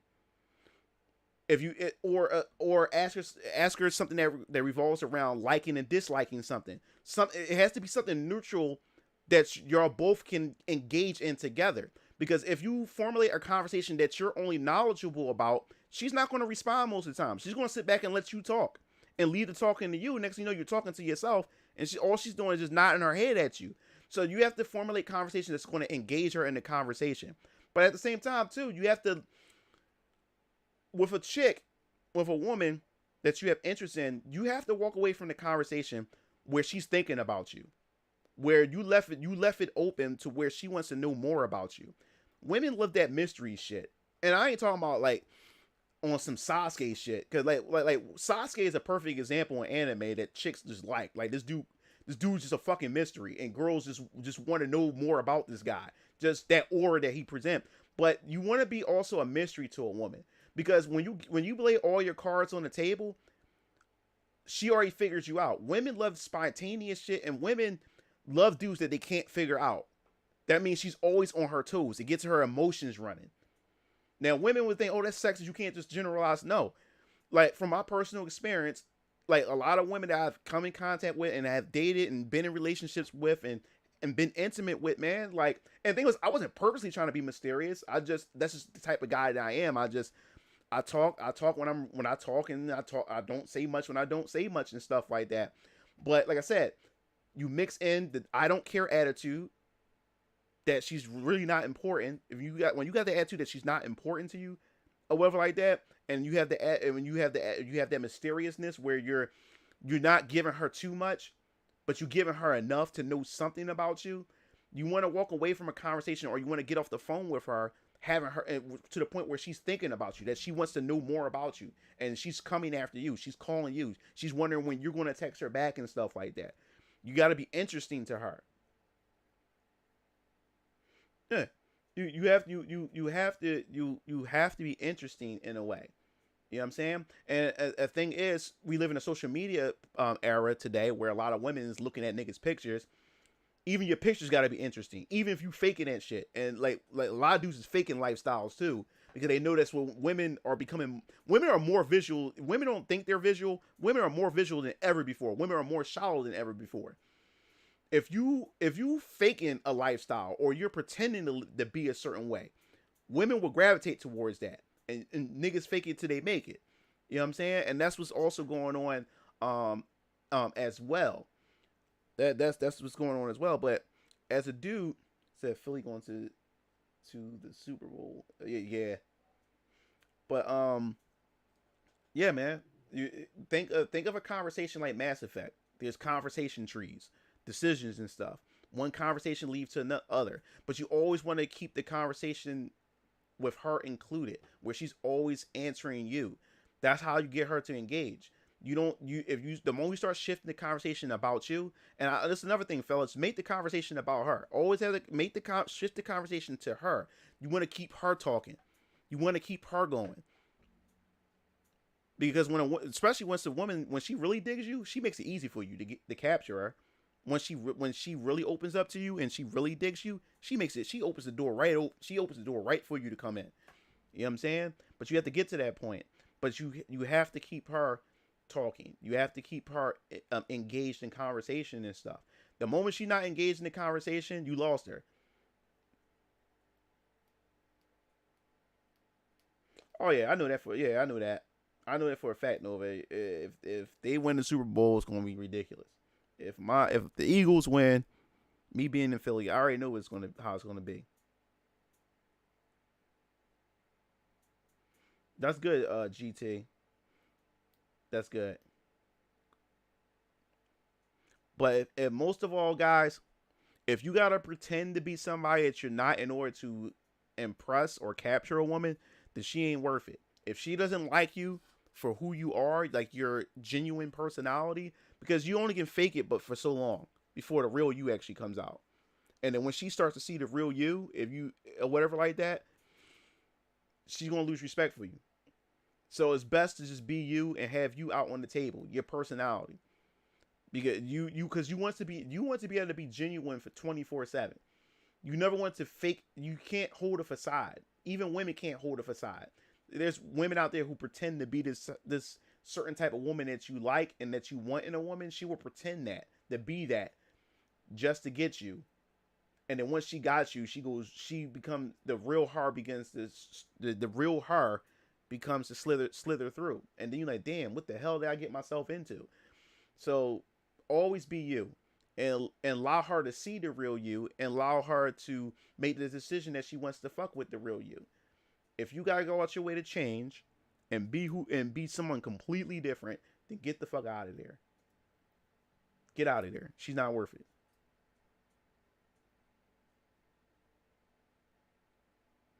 Yeah, you have to still be attractive in some way. I'm gonna tell you this, guys. Even if you're not attractive, man, just go to the gym. Having a nice body makes a difference. A nice physique. Having a nice physique makes a big difference. Even women who wouldn't maybe consider you would consider you. If you have a nice physique along with your confidence, changes the entire game. At least I'm telling you, go to the, I'm not going to say go to the gym, because I know some people can't afford gym memberships. You don't need the gym. Just go on Amazon, order some weights that you can put under your bed. And like I do, every hour I do 20, every hour, unless I'm streaming, every hour I do 20 push-ups every hour throughout the entire day. Or whatever like that. And to get my chest and arms and everything, and work on my shoulders. And when you get a nice fitted shirt, and your arms and the bulge in your arms and your shoulders, that triggers a woman. A woman start looking like, oh, like she'll just start looking. She loves your physique. And the cologne, guys, cologne makes a difference. When you walk past a woman, she can smell, and you have a certain scent to you. She can smell you, and that makes her want to get close to you and get even closer to you, because she likes how you smell. There's a lot of things you need to do to fix yourself, man. But if anything, even if you're not attractive, man, go to the gym. Your physique would change everything. And then you have the confidence. See, when you're not attractive, you're gonna need extra work. Gym, confidence, and you gotta hustle hard and work. You have to make some money. You have to have a certain lifestyle and stuff in order to attract women, and they would disregard how you look because you have a certain lifestyle and you have resources and stuff that would, like, man, like, yeah, he may be ugly as shit, but this dude, he works out, he's healthy, he's confident as fuck, and he's funny as shit, and he got money. You know what I'm saying? So you have to work harder. Yeah. What's up, Neo? Yeah, I work out. Like I said, I do my sit-ups. I got my weights underneath I got a gym membership. I do my walks in the morning. But work out, fellas.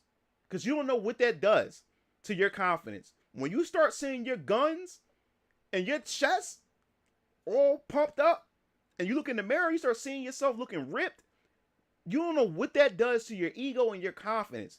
Then you even start approaching women with confidence because you know you look good. So at least work on that.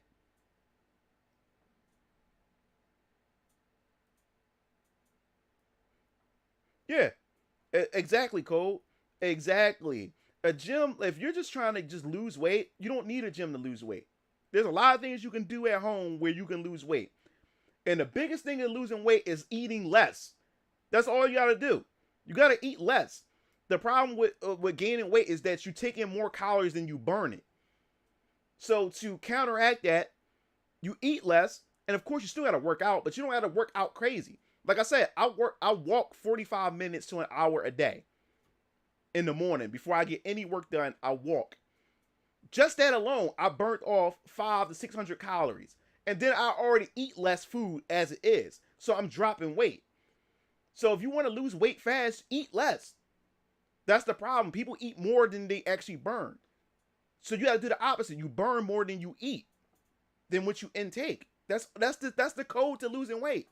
And stay away from soda. Soda, you gain weight, you bloat, you get gas trapped in your system and your stomach and stuff. It bloats your face. It does all that. I haven't had soda in, it's going on 4 years now. Haven't had soda.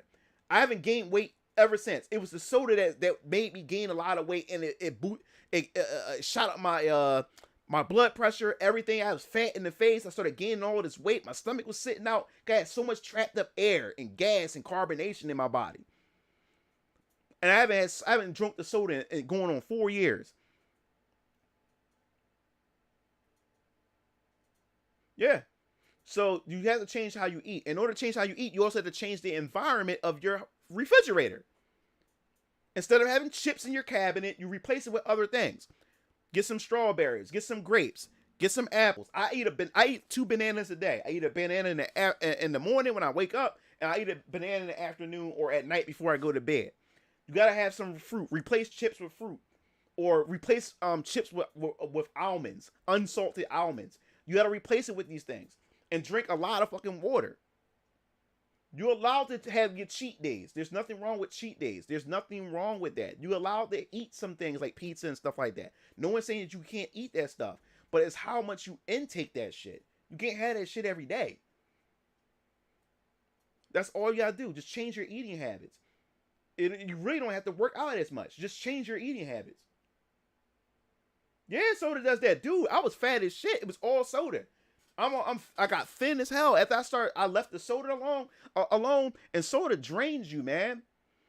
Man, once I got rid of soda and started doing water and doing more so like grape juice and apple juice and cranberry juice and stuff like that, man, I felt so much lighter. I felt so much healthier and everything. Leave soda alone. Soda will kill you. If you are gonna have soda, just treat it as a treat, as a snack. Something that you do every once in a while. Me, I don't touch it at all. I haven't had it in 4 years. Never again. Yeah. Yeah, it does, Neji. I agree, Neji. Yeah, so you gotta know your behaviors. You gotta know you gotta know what your limits are and what you're capable of. But it's a lifestyle change. Once you master eating healthy and treating your body well, it changes your complete life, because it requires discipline and mental fortitude, and you can apply that in other aspects of your life, not just the way you're eating, but also other parts of your life. It makes you more disciplined in other areas that you're weak in. That's the hardest thing. Changing your health and your diet is the hardest thing you can possibly do in your life. Once you take control over that and have dominance over your body, nothing in life is hard after that. Yeah, there's soda. Leave that soda stuff alone, man. That's if you are drinking a lot of soda, start weaning yourself off of soda. You can't just take yourself off of soda, because all you're gonna do is double. You want to double the amount of soda that you take if you just go cold turkey. You got to wean yourself off of it. You got to wean yourself slowly off of it, and then then you'll be able to just stop. And then you'll be fine.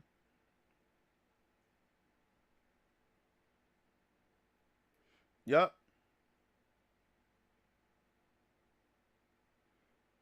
Oh, what's up, Gabo? Yeah, man. I don't do running. I do walking. I lost 25 pounds just by walking. Walking and eating less. And I walk 5 miles each day. Weekends I would do 8. I would walk 8 miles early in the morning. I would wake up, leave my house, go all the way down to Center City, and then walk back home. Do a whole 8 miles.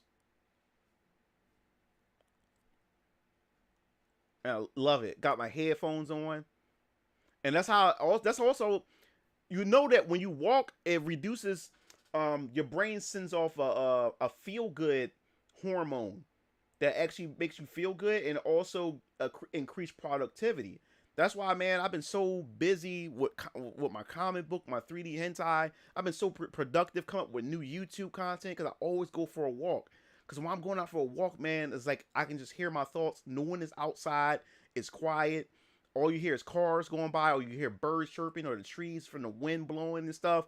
That's all I hear. Got my headphones on, listen to some music, like some anime music or some video game music or whatever I'm listening to at that moment, or some chill hop, and I'm just walking. And while I'm walking, I'm already writing a YouTube video in my head, or I'm thinking of some more concepts for my comic book, or I'm thinking about another project for my 3D hentai. I'm thinking about all these different type of things that revolves around me being productive.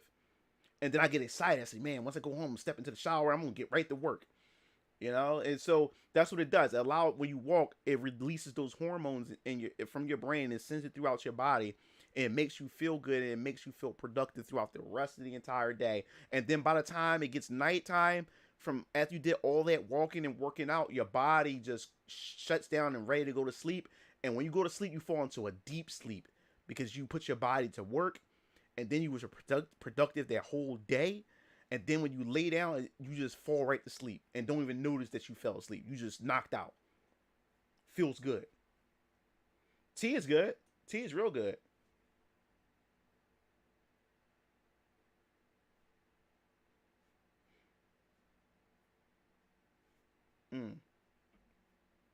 Yeah, apple juice is really, yeah. You need to remember, you gotta get apple juice, real apple juice that has vitamins in it, like vitamin C. You need 100% vitamin C, because you still need your vitamins. You don't want apple juice that's just more juice and sugar than anything. No, Welch's is a perfect example of healthy juice or whatever like that. Because you get, or like I said, you read the back, and if you see if it's 100% juice and you get in your vitamins, the vitamins is what you need. Yeah. Not the artificial. Yeah, exactly. Natural brewed tea. Yes. Lemon water is good for you. That burns off a lot of fat and calories. Lemon water. Put lemon in your water. Put lemon in your water. That's really good for you. Yeah. Like I said, there's no excuse, but you have to beat this up here. Got to beat the mental state. Once you beat that up here, you can do anything, man.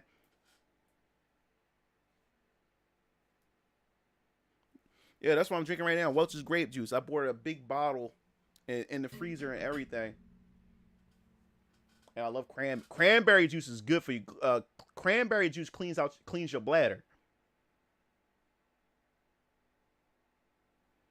So yeah, man. And eggs, especially, I love me some eggs.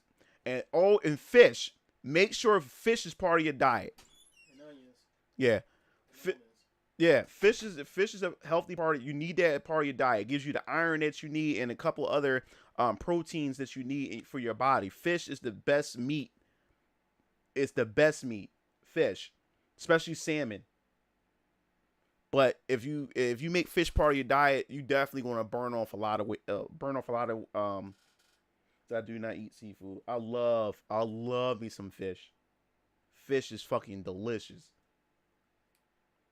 Especially salmon. Yeah, turkey, yeah. Turkey's good.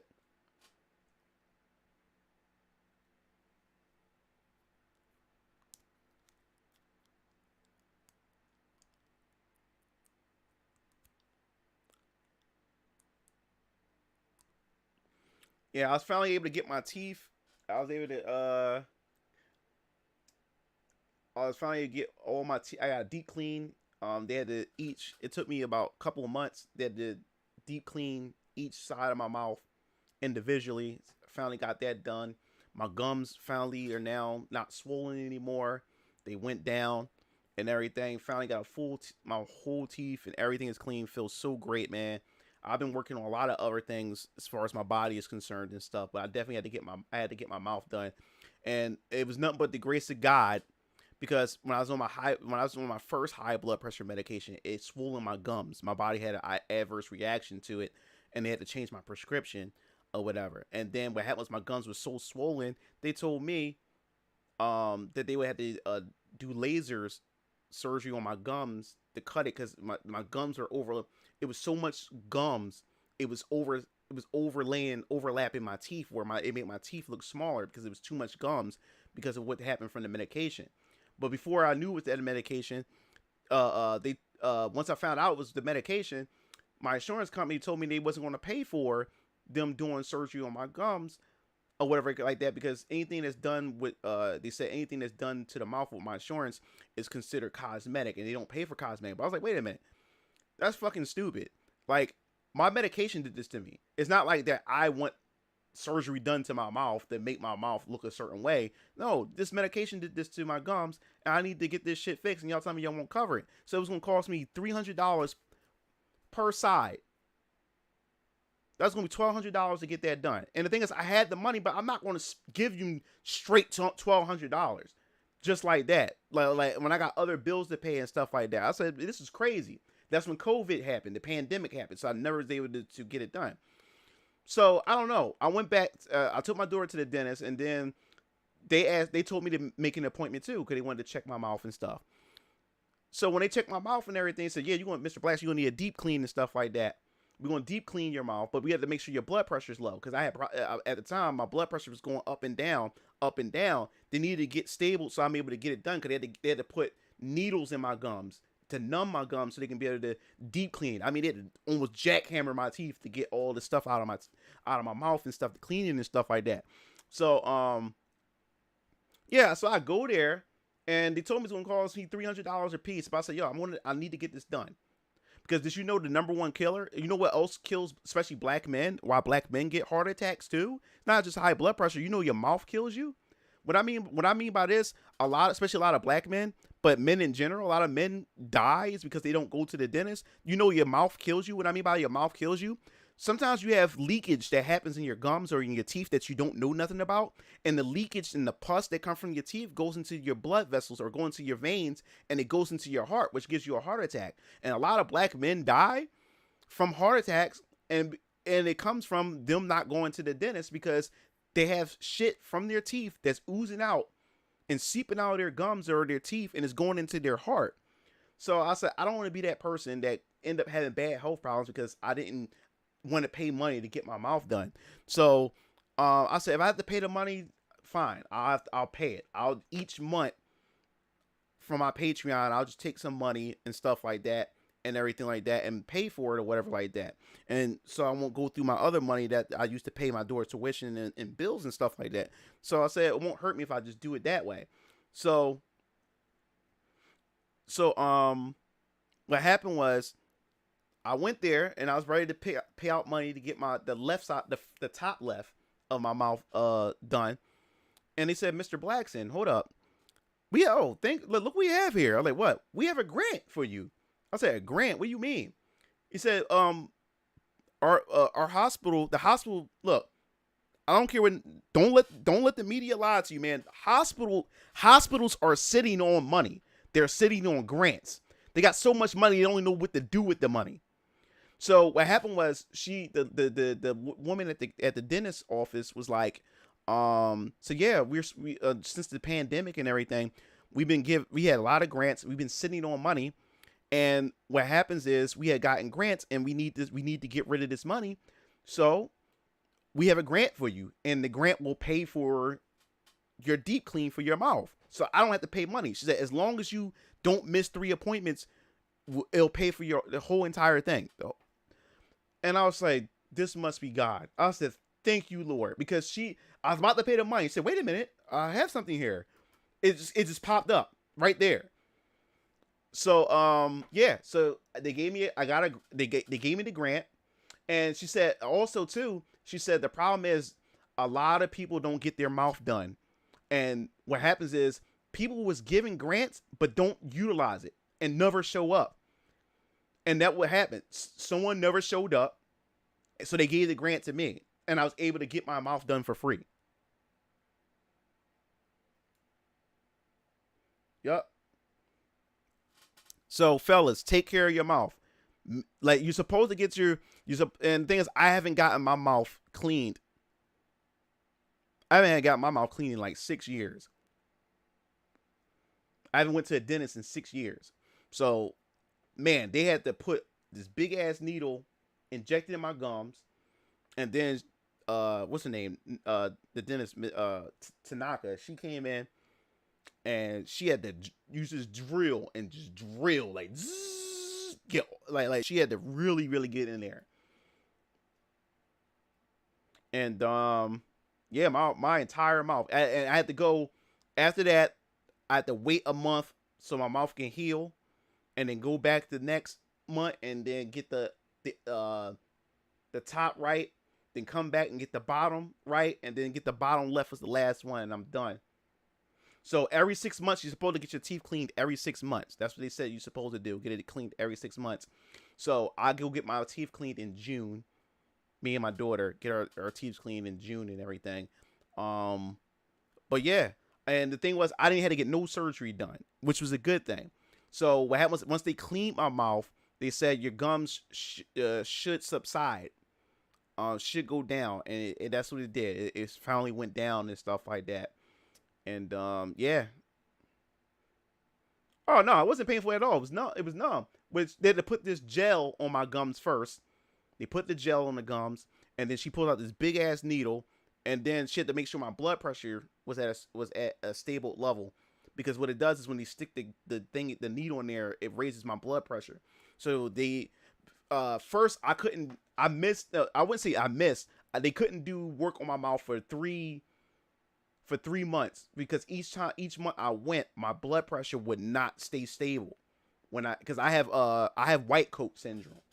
And what's white coat syndrome? White coat syndrome is where your blood pressure gets a false reading when anytime you step into a medical facility, or like I get anxiety when I go into a clinic, or when I know that the doctor's about to put the blood pressure arm monitor on me, my blood pressure go up. It's called white coat syndrome. So what happens is my blood pressure gets a false reading. It's higher than normal. Like before I go into the hospital, my blood pressure is stable. The moment I walk into the clinic, that shit just skyrockets. My heart start pounding fast, and it gives off a signal like, yo, like you're high. You're Mr. Blackson, your pressure is through the roof and stuff. And then when I come home and then I do my own test or whatever like that, it's perfectly fine. But when I go into the hospital, goes up, go into a clinic or a hospital or whatever.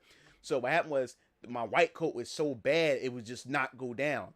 So what happened was I had to sit down in the dentist chair for like about a half an hour for my body to calm down, for my pressure to go down in order to beat the white coat.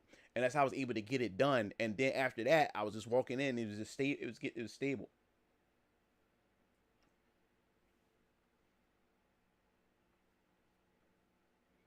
So you got the meow tooth. Yeah, so yeah, it wasn't painful at all. It wasn't painful. She put that, and the needle wasn't bad at all. She put it in there.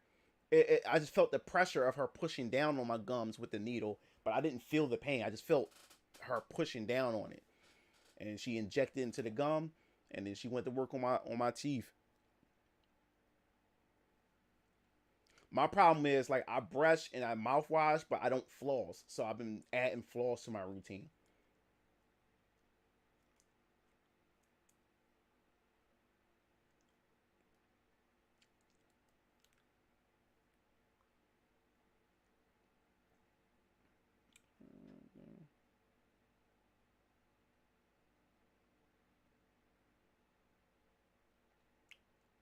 Yeah, my blood pressure is hereditary.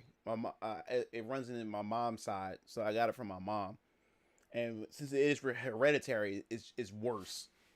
So I have to be careful. Like my brothers and them, they don't have high blood pressure. I'm the only one in the family that has it.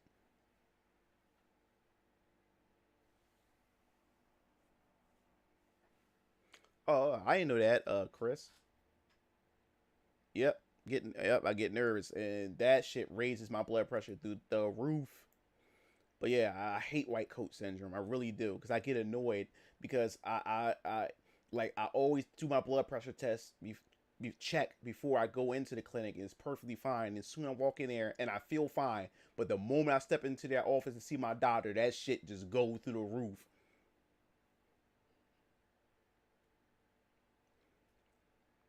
Yep.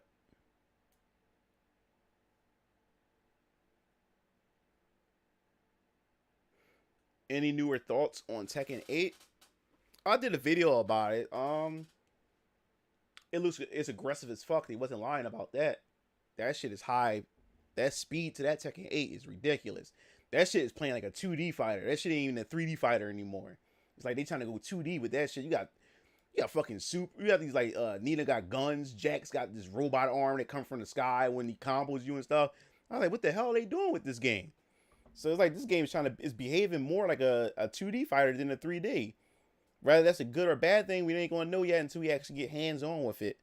And I don't think we can get hands on with it anytime soon, though.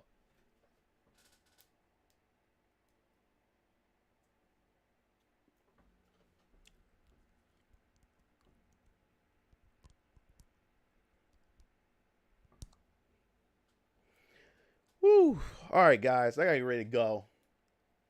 Let me see. Yeah, I'll be back tomorrow. I'm streaming again tomorrow. To chat it up with you guys, okay? I'll probably stream. I'll be streaming around like 5 o'clock. So I'll be seeing you guys tomorrow at 5. All right, guys. Hope you guys enjoyed the stream. It was really fun. If you want to check out the archive to the stream, just go to my Twitch. Twitch.tv/ I think Mugen Lord. So if you guys are interested in seeing that, definitely. But the stream would not archive would not be left on the channel since it affects the retention and stuff like that, and the analytics and stuff like that by leaving the archive on here. So if you missed out on the stream, just go over to my Twitch and you can check it out there. Okay. So you guys have a good night, and I'll be seeing you guys tomorrow at 5 p.m. again, so we can just chill and just talk it up. All right, this is Mugen Lord, and sign off. I'll see you game